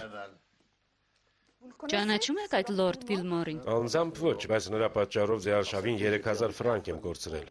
Պարտավոր էր փոխհատուցել դա, չէ՞։ Մի անհանգստացեք։ Այդ Լորդ Վիլմորը Թոմսոն եւ Ֆրենչ բանկի 3 հիմնական բաժնետերերից է։ Իսկ այդ ընկերությանը կարելի է վստահել։ Ընդմիջման է, երբ ինձ ներկայացրիք նորին մեծությանը, քիչ էր մնում հուզմունքից մեռնեի։ Ինչու տիկին։ Թագավորներն էլ սովորական մարդիկ են։ Բայց դուք սովորական չեք։ Դուք բոլորին կախարդում եք։ Իսկ դուք ինչպես եք ինձ նայում։ Անսահման երախտագիտությամբ։ Հետ վերցրեք սա։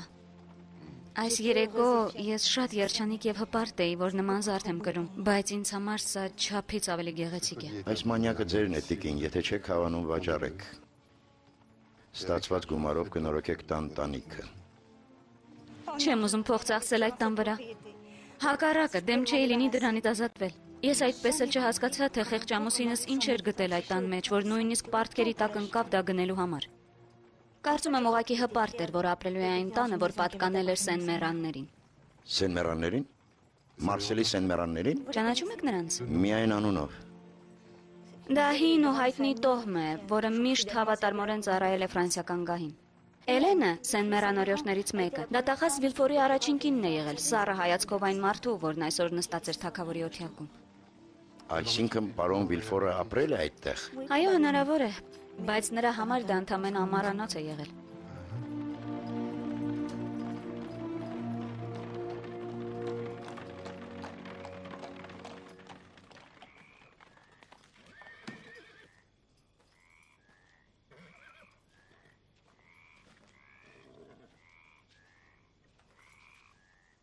Չեք ուզում ներս մտնել եւ մի քիչ տաքանալ մինչեւ Փարիզ վերադառնալը։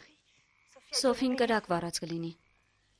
Դեռ մի քիչ շուտ է կրակի հետ խաղալու համար տիկին։ Իրավացի եք։ Մանավանդ, որ այսօր 5-շաբթի է, ինչը նշանակում է, որ վաղն ուրբաթ է, իսկ ուրբաթ օրը ես գնում եմ խոստովանության։ Եվ ձեր խոստովանությունն ավելի թեթև կլինի, եթե ես խիզախորեն շարունակեմ ճանապարհս այս ցրտի մեջ ու չտրվեմ ներս մտնելու գայթակղությանը։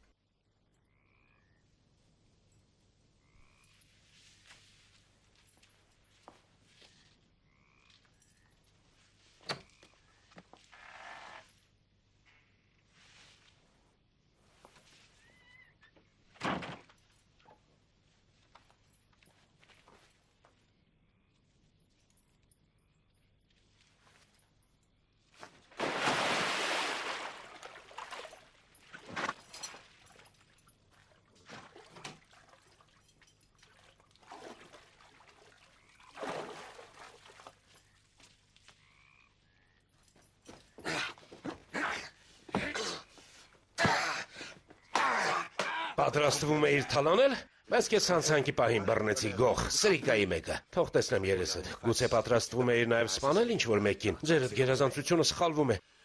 Ես այդքան հիմար չեմ, որ մորթեմ ոսկե ձվեր ածող հավին։ Ընդամենը եկել էի գործնական զրույցի։ Ում հետ, հա?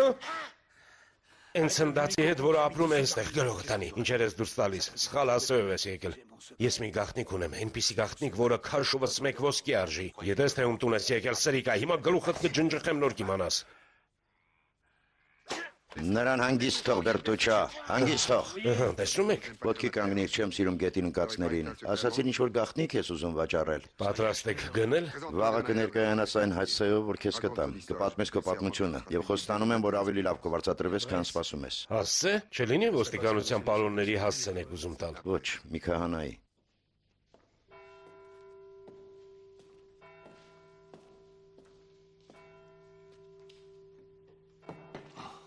Բուզոնի, Աբբա Բուզոնի։ Գիտեի, որ ինձ թակարդ են ուղարկում։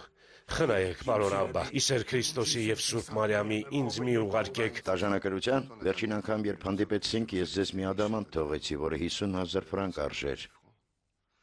Եվ պիտի հնարավորություն տար ազնիվ ու երջանիկ կյանք վարելու։ Այո, բայց սպասուհիս էր մեղավոր։ Ամեն ինչ նրա մեղքով էր։ Ադամանդի տեսքից խելագարվեց, ուզում էր ձեռքիցս խլել։ Ես էլ, քանի որ հենց այդ պահին ձեռքից դանակ կար։ Լռիր։ Ամեն դեպքում միշտ նույն բանն է՝ ստորություն, խորամանկություն, ագահություն։ Արդեն սիրտս խառնում է ձեզնից։ Դե լավ, կադրուս, արագացրու։ Կարծեմ ինչ-որ գաղտնիք ունեիր հայտնելու։ Դա ձեզ համար չէր, պարոն Աբբա։ Այդ գաղտնիքով կարելի է միայն շանտաժի ենթարկել։ Խոսիր, թե չէ քեզ կհանձնեմ մարդկանց դատաստանին, մինչև որ Աստծունը վրա հասնի։ Ես ստիպված եմ լինելու մեղադրել մի դատավորի,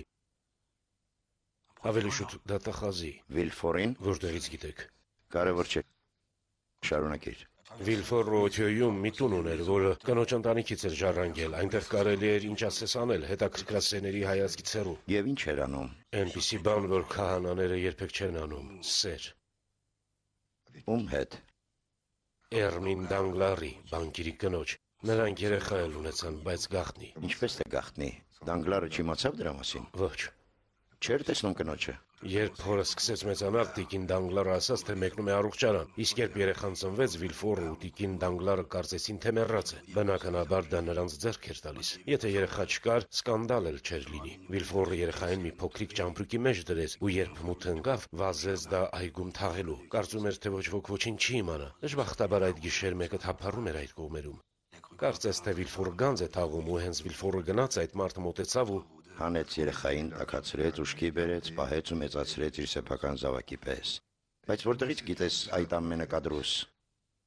Տուլոնի տաժանավայրում ես ու նա նույն շղթայով էին կապված։ Խորթայրը նրան պատմել էր իր ծննդյան գաղտնիքը։ Տուսենն էլ ինձ է պատմել։ Հա, Տուսեն։ Ենթադրում եմ, թե Տուսենի տոնի օրն են գտել նրան։ Իսկ ինչու էր տաժանավայրում։ Որովհետև մտել էր որոշ գեղեցիկ դղյակներ, ուր նրան չէին հրավիրել, հասկանում եք։ Լավ է, չէ՞, դատախազի որդու համար։ Հետո միասին փախանք։ Ինչքան ես ուզում։ Դա շատ թանկ գաղտնիք է։ Վիլֆորը ու տիկին Դանգլարը դրա համար ինչ ասես կտան։ Այո, բայց ես խեղճ քահանա եմ, ես չեմ գնում այդ գաղտնիքը, այլ վարձով եմ վերցնում։ Ինչպես թե վարձով եք վերցնում։ Ամսական 500 ֆրանկ։ Մոտակա 6 ամիսներին դու Տուսենը դա ոչ մեկին չեք պատմի։ Իսկ այդ ժամկետից հետո կարող եք անել ինչ որ ուզում եք։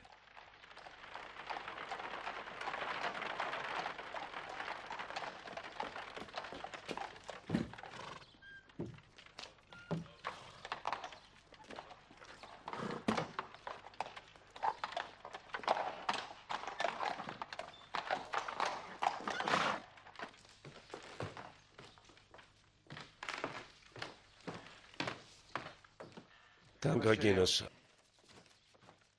արդեն տեղյակ եք։ Ես էլ մի ժամ առաջ նույն հրավիրատոմսից եմ ստացել։ Տիկին Դլարի Շարդեն խնդրում է պատիվանել իրեն ներկա լինելու բացօթյա ճաշին, որը կմատուցվի Օթյոյում գտնվող իր առանձնատան այգում եւ այլն եւ այլն։ Ձեզ հրավիրելը շատ բնական է։ Նա աղքատ եմ, դուք ամուսնացած եք բանկիրի հետ։ Նրան գուցե ձեր աջակցությունն է պետք, բայց ինձ ինչու, նա ինձ չի ճանաչում։ Նա ոչ մեկին չի ճանաչում։ Երևի պատահական ցուցակ է կազմել։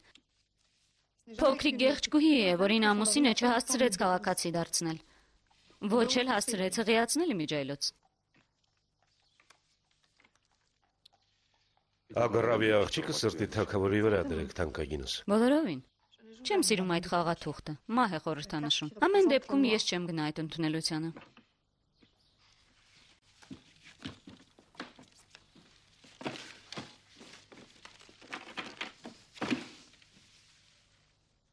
Այդ անիծյալ տուն նորից ոտք դնելն իմ ուժերից վեր է։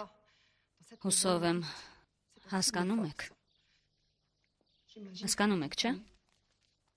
Այնուամենայնիվ պիտի գնաք իմ թանկագին Էրմին։ Երբեք։ Իսկ ինչ գիտեք, թե դա թակարդ չէ։ Այդ փոքրիկ տիկին դե լա Ռիշարդեն ինչպես պիտի մեզ համար թակարդ լարեր։ Նրա պես միամիտ կինը բացօթյա ճաշ հրաշալի է, չէ՞։ Ամենատարբեր աննշան մարդկանց հետ, որոնց չենք էլ ճանաչում։ Այդ Կամիլ դե լա Ռիշարդեն աննշան մեկն է։ Ես հետաքրքրվել եմ։ Նրա ամուսինը նույնիսկ պատվո լեգիոնի շքանշան չուներ։ Սխալվում եք, թանկագինս, բոլոր հրավիրյալները մեզ ծանոթ են, որովհետև միայն մենք ենք հրավիրված, միայն մենք, ուրիշ ոչ ոք։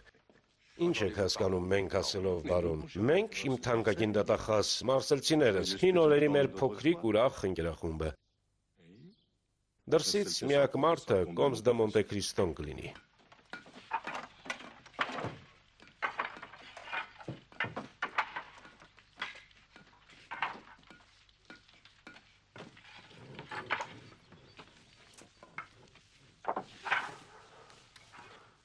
Իսկ սեղանները հենց այստեղ կլինեն, ամփովանու տակ։ Ամփովանին ինչ գույնի լինի։ Իհարկե սպիտական մեղության գույնի։ Իսկ ճաշացանկը։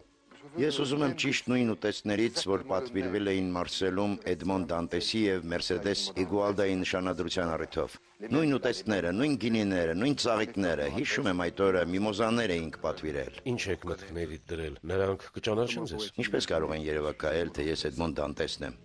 Երբեմն ես ինքս դրան չեմ հավատում։ Ասես այդ ամենը երազում տեսած լինեմ, կամ էլ գրքում կարդացած։ Ամեն դեպքում մի ուրիշ կյանքում։ Ու հետո, Բերտուչո, այդ պահը մի օր պիտի գա։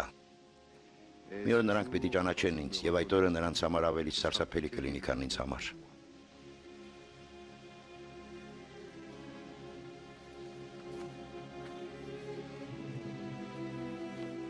Պատկերացրեք, պարոն, քիչ առաջ մտքովս մի տարօրինակ բան անցավ։ Ինչ տիկին։ Ես ախր չգիտեմ ձեր անունը։ Իմ անունը տիկին։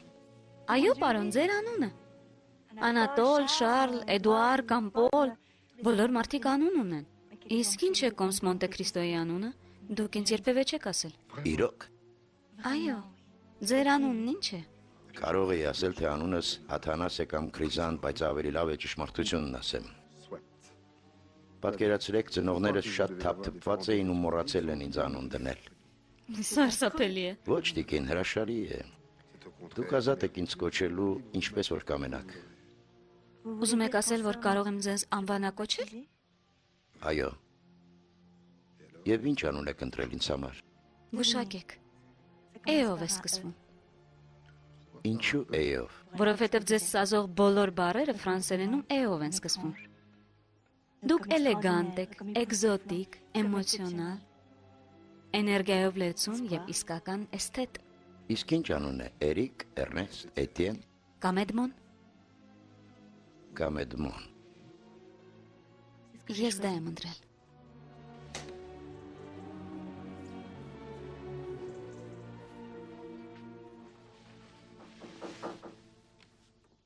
Չէ, չի կարելի։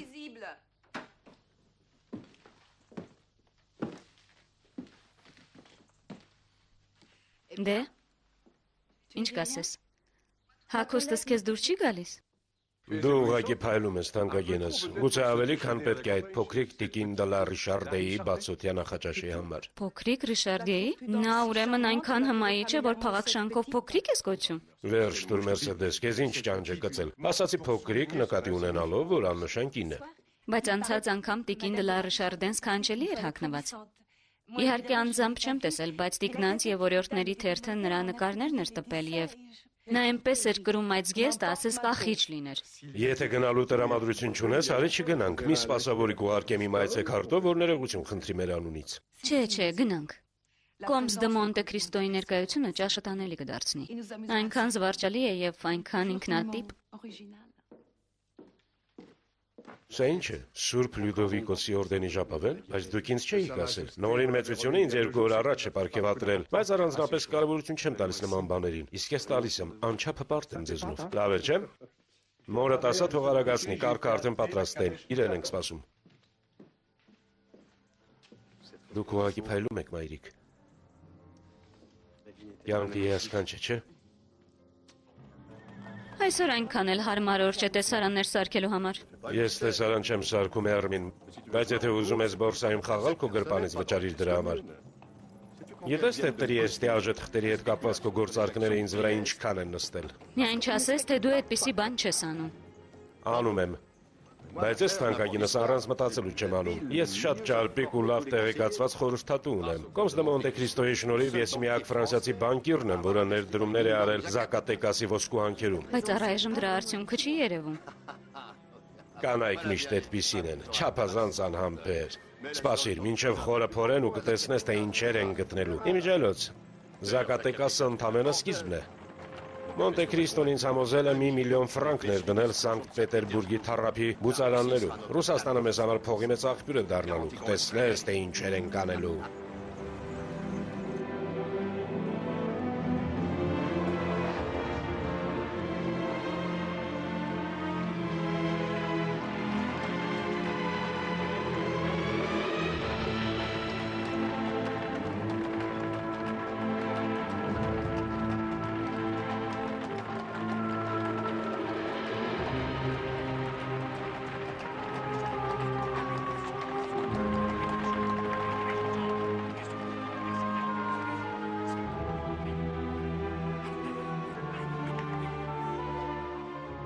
Արագացրեք, գալիս են։ Արագացրեք, դե։ Գալիս են։ Աստված իմ հուզվում եմ։ Շատ իզուր։ Հայ թե ամուսինս տեսներ ինձ։ Ինձ իր փոքրիկ Կամիլին, բոլոր այս կարևոր անձանց իր տանն ընդունելիս։ Իմիջիայլոց ձեր դեմքն էլ է մռայլվել։ Ես մռայլ եմ։ Ինչու պիտի մռայլվեի։ Քաղաքից դուրս ճաշելը շատ հաճելի բան է։ Եկեք։ Եկեք կտեսնեք, մի լավ զվարճանալու ենք։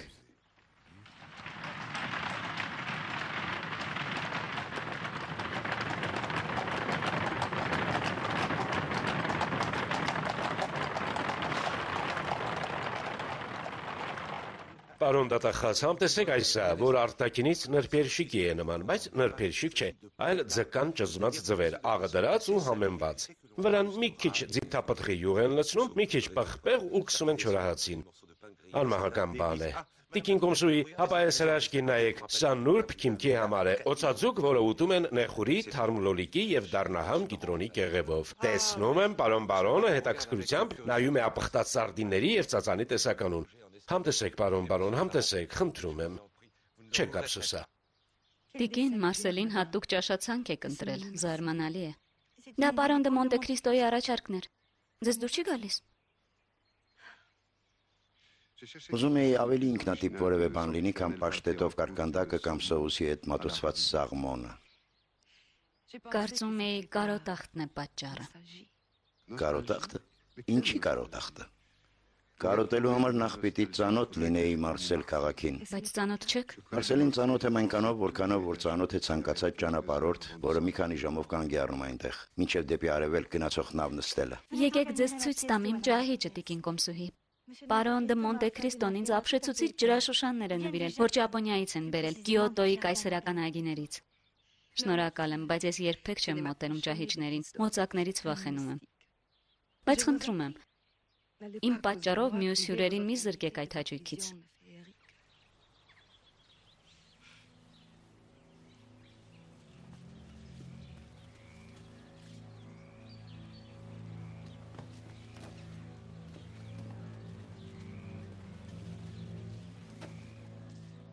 Փոքր ժամանակ երևի շատ եք տառապել։ Ինչից։ Մոծակներից։ Հարավում մոծակները հատկապես անտանելի են։ Նրանց պատճառով եք հեռացել Մարսելից։ Մարսելից հեռացա, որովհետև ամուսինս տեղափոխվում էր։ Կարծում եմ տիկին դե լա Ռիշարդեն էլ այդպես կվարվեր։ Որտեղ դուք, այնտեղ էլ նա։ Իզուր չարդարանաք, պարոն։ Այն օրը օպերայում մենք բոլորս էլ հասկացանք, թե ինչ զգացմունքներ ունեք նրա նկատմամբ։ Ես հավանություն եմ տալիս։ Հիասքանչ կին եք գտել, եւ ճիշտ եք արել։ Ճիշտ եք արել, որ այդքան սպասել եք։ 20 տարեկանում մարդ այնքան հիմարություններ է անում։ Խմենք, ձեր երջանկության կենացը։ Ոչ տիկին, շնորհակալություն։ Արժանի չեք երջանկության։ Արժանի եմ այնքան, որքան բոլորը, ու գուցե նույնիսկ ավելի։ Գինի չեք ուզում։ Եթե ուզեի, ինքս կվերցնեի։ Դուք արևելքում եք եղել։ Այնտեղի ավանդույթը կարծեմ պահանջում է, որ իրար հետ հաց կիսած մարդիկ հավերժ բարեկամներ լինեն։ Իմ առաջարկած գինին մերժելով արդյոք ուզում եք հասկացնել, թե նաև իմ բարեկամությունն եք մերժում, այդպես է, այո։ Իսկ ինչու տիկին։ Միթե դրա համար պատճառ կա։ Պարոն դե Մոնտե Քրիստոյի առատաձեռնության շնորհիվ է, որ կարողացա այս մռայլ տանը մի քիչ զվարթություն հաղորդել։ Պաստառները, կահույքը, ամեն ինչ փոխել եմ, ամեն ինչ։ Ամեն ինչ, բացի այն ննջասենյակից։ Ոչ, պարոն, ոչ եք պատրաստվում դա ցույց տալ ձեր բարեկամներին։ Վստահ եմ նրանց անչափ կետաքրքրի դա։ Եկեք հետևեք ինձ։ Այդ սենյակը չարագուշակ շնչով է պարուրված, ու ես կարողացա համոզել Կամիլին, որ այնտեղ ոչինչ չփոխի։ Ինչ իմաստ ունի նոր պաստառների տակ թաքցնել անցյալը։ Չէ՞ որ անցյալը միշտ հառնում է մանավանդ երբ նրանում սարսափելի գաղտնիք է թաքնված։ Պիտի խնդրեմ, որ առանց ինձ շարունակեք ձեր պատմությունը։ Ձեզ լավ չեք զգում տիկին։ Երևի շոկից է։ Գնամ այգում մի քիչ մաքուր օդ շնչեմ, կանցնի։ Թույլ տվեք ես ուղեկցեմ տիկին Դանգլարին։ Իմ թանկագին Վիլֆորնի մոռացեք, որ թագավորական դատախազ եք։ Տիկին Դանգլարը մենակ էլ կգտնի այգու ճամփան, իսկ դուք պիտի մեզ հետ գաք, գուցե խոսքը որևէ հանցագործության մասին է։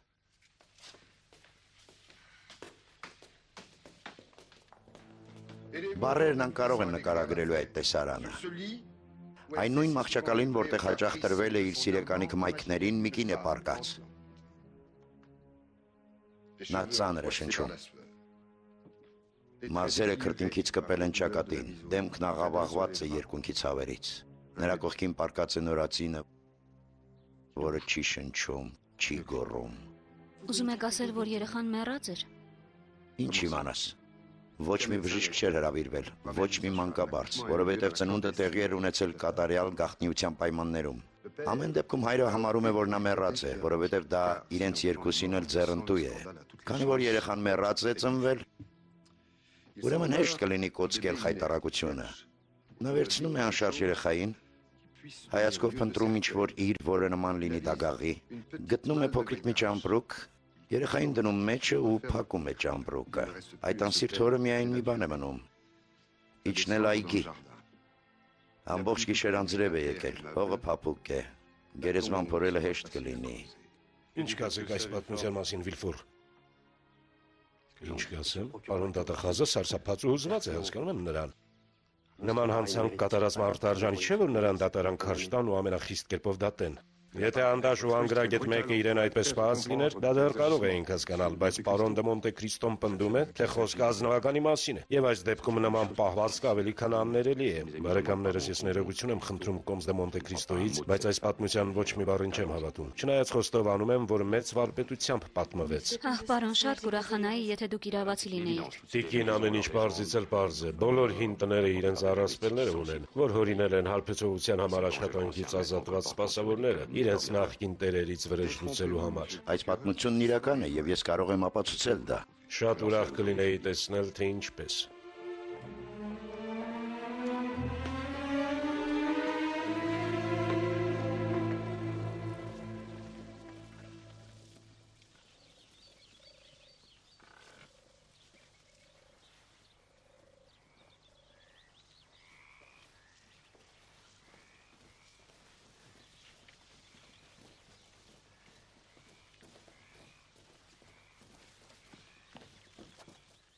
Թանկագինս չես հավատա, թե ինչ ես բաց թողել։ Կոմսը մի սարսափելի պատմություն պատմեց։ Արի։ Դե արի, գոնե շարունակությունը կլսես։ Ինչ է եղել քեզ, դե արի։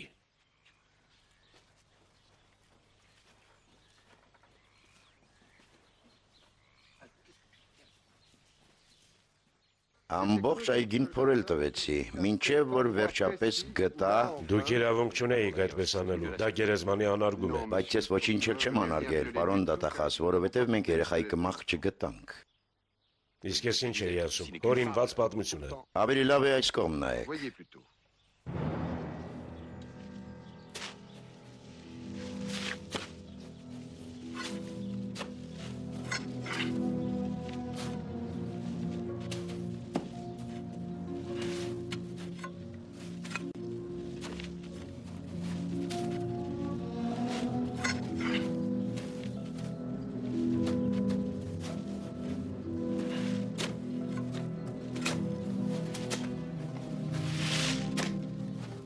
Հիմա էլ խոհարարը գերեզմանափորի դեր է խաղում։ Մենք որտեղ ենք, թատրոնում։ Անկեղծ ասած, պարոն դատախազ, ես որոշեցի, որ ճիշտ կլինի, եթե մեր գտածուներն իրենց տեղում թողնենք, որովհետև արդարադատությունը չի սիրում, երբ ոչնչացնում կամ այրում են փաստական ապացույցները։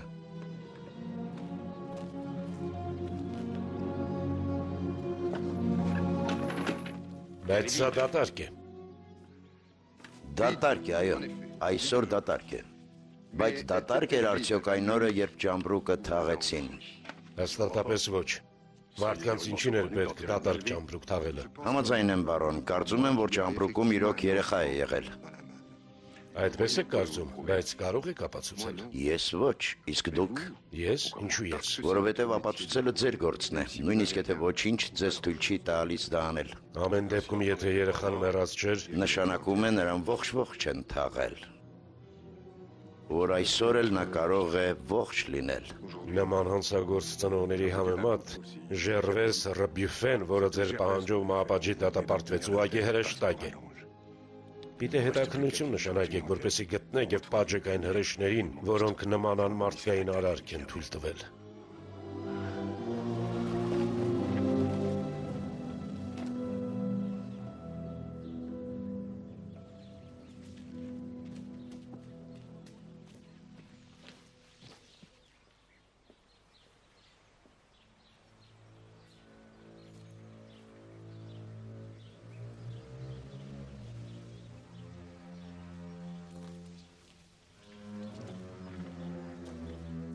Զգուշացեք, տիկին, դա ջրային մոլախինդ է։ Գիտեմ, այո։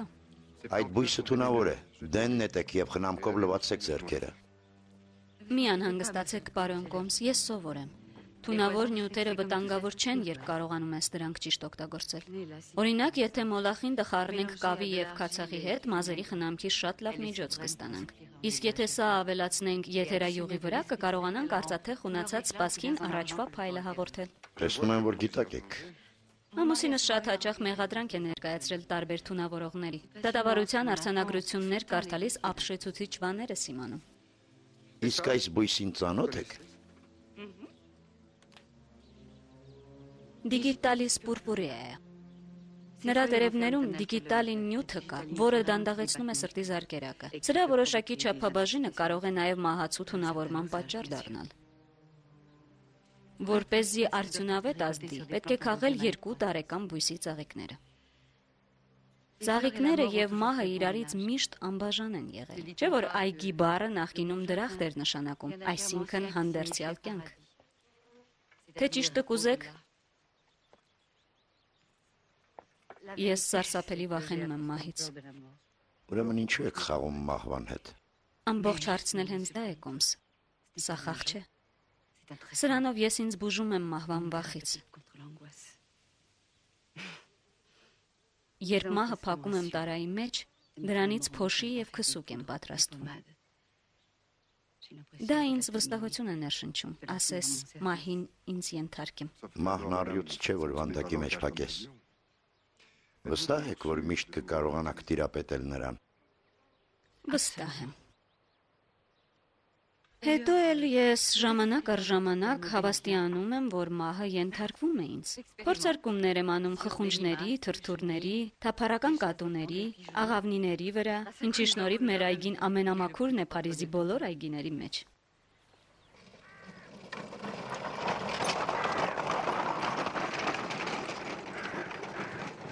Խնդրում եմ թանկագինս, հերիք ցնցվեք ոգևորված երեխայի նման։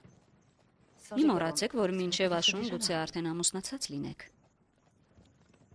Այս առավոտ տիկին Դսեն մեռանից նամակ է եկել։ Չնայած իր առաջացած տարիքին, տատիկդ որոշել է մարզելից գալ քո հարսանիքին մասնակցելու։ Ես շատ ուրախ կլինեմ տեսնել տատիկիս, բայց ամուսնությունը գուցե տեղի չունենա։ Մի անհանգստացիր, դրան էլ ոչինչ չի խանգարում։ Ես ու Ֆրանս Դեպինեն ամեն ինչի շուրջ համաձայնության են եկել։ Նա ուզում էր ինձնից մեծ օժիտ պոկել, բայց ես հասկացնել տվեցի, որ նա հարազատանալու է Ֆրանսիայի ամենաազնիվ ընտանիքի հետ։ Իսկ մեր օրերում ազնվությունը ավելի թանկ արժե, քան մեծ կարողությունը։ Դուք էլ եք ինձ նման։ Հարսանիքների ժամանակ ավելի եմ հուզվում, քան թաղումների։ Ոչ մեկին թույլ չտաք ինձ անհանգստացնել։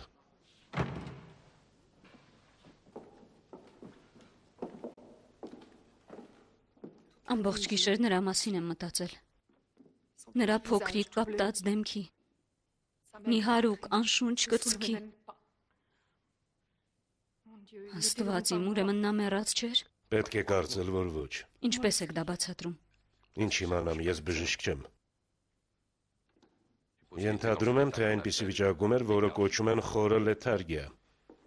Երբ բոլոր կենսական օրգանների աշխատանքը ասես կանգ առնի։ Ինչ որ մեկը տեսել է, թե ինչպես եք թաղում ճամպրուկը եւ շտապել է հանել հողից։ Դուք ոչինչ չէիք նկատել։ Ինչ նկատեի։ Այդ սարսափելի գործը անելուց հետո ես արագ բարձրացա ձեզ մոտ, դուք այնքան ուզված էիք։ Ինչ որ մեկը վերցրել է մեր երեխային, ուշքի է բերել, սեղմել կրծքին եւ տարել։ Ճիշտ է։ Այո, հավանաբար ամեն ինչ հենց այդպես էլ եղել է։ Իսկ հիմա ինչ եք անելու։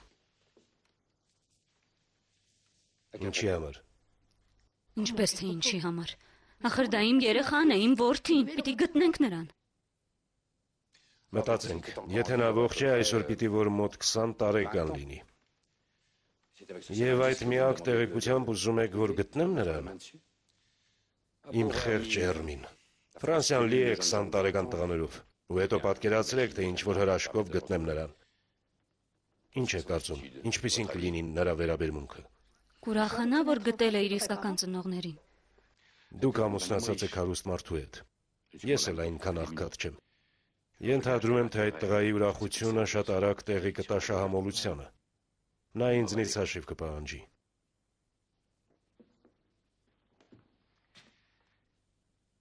Իսկ դուք պատրաստ եք գնալ ու հայտնել պարոն Դանգլարին, որ դուք ուրիշին որդի եք պարգևել։ Մի բան, որը նա ամբողջ կյանքում պահանջել է ձեզնից։ Պատրաստ եք ասելու ձեր ամուսնուն, բարեկամս 2 կամ 3 միլիոն տուր այս փոքրիկին, որը քո երեխան չէ։ Եթե չտաս, ամեն տեղ կպատմի, որ դավաճանել եմ քեզ։ Մարդկանց ում տեղն եք դրել։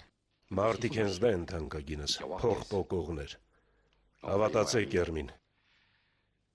Պիտի մոռանանք այս պատմությունը, ինչպես որ կարողացել ենք իրար մոռանալ։ Եվ եթե մի օր եկեղեցի մտնեք, չաղոթեք նրա համար,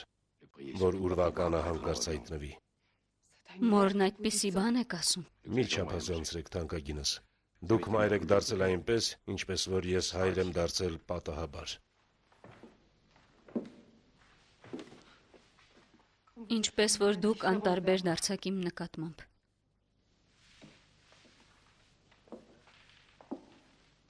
Ինչու եք այդպիսին։ Որովհետև իմ հիմար ամուսինը, այսպես ասենք, նուրբ իրավիճակում է հայտնվել։ Դուք ամաչում եք զգացմունք տածել բարոն Դանգլարի կնոջ նկատմամբ։ Նուրբ իրավիճակը մեղմ է ասված, թանկագինս։ Ձեր ամուսինը սնանկացման եզրին է։ Հուսանք, որ դա չարամիտ սնանկացում չի լինի։ Չէ ուզի դատարանում նրա դեմ մեղադրանքով հանդես գալ։ Դե լավ։ Գնաք բարով։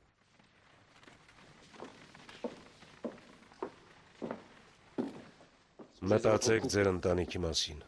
Ինչ ընտանիք։ Այդ ընտանիքը քայքայվեց այն ժամանակ, երբ համառությամբ ինձ ձեր սիրուհին դարձրիք։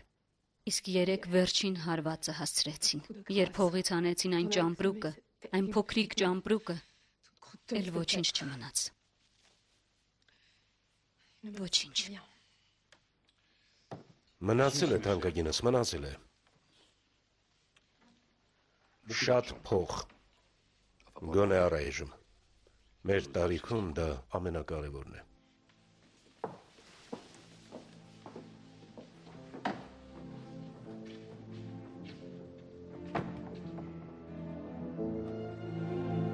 Թարգմանիչ Սոնա Աբրամյան, կրկնօրինակման ռեժիսոր Մարինե Սահակյան, համակարգչային մոնտաժը Ներսիկ Քաջատյանի, դերերը կրկնօրինակեցին Շուշան Ղազարյանը, Դավիթ Հակոբյանը, Ալա Բեղտրիկյանը,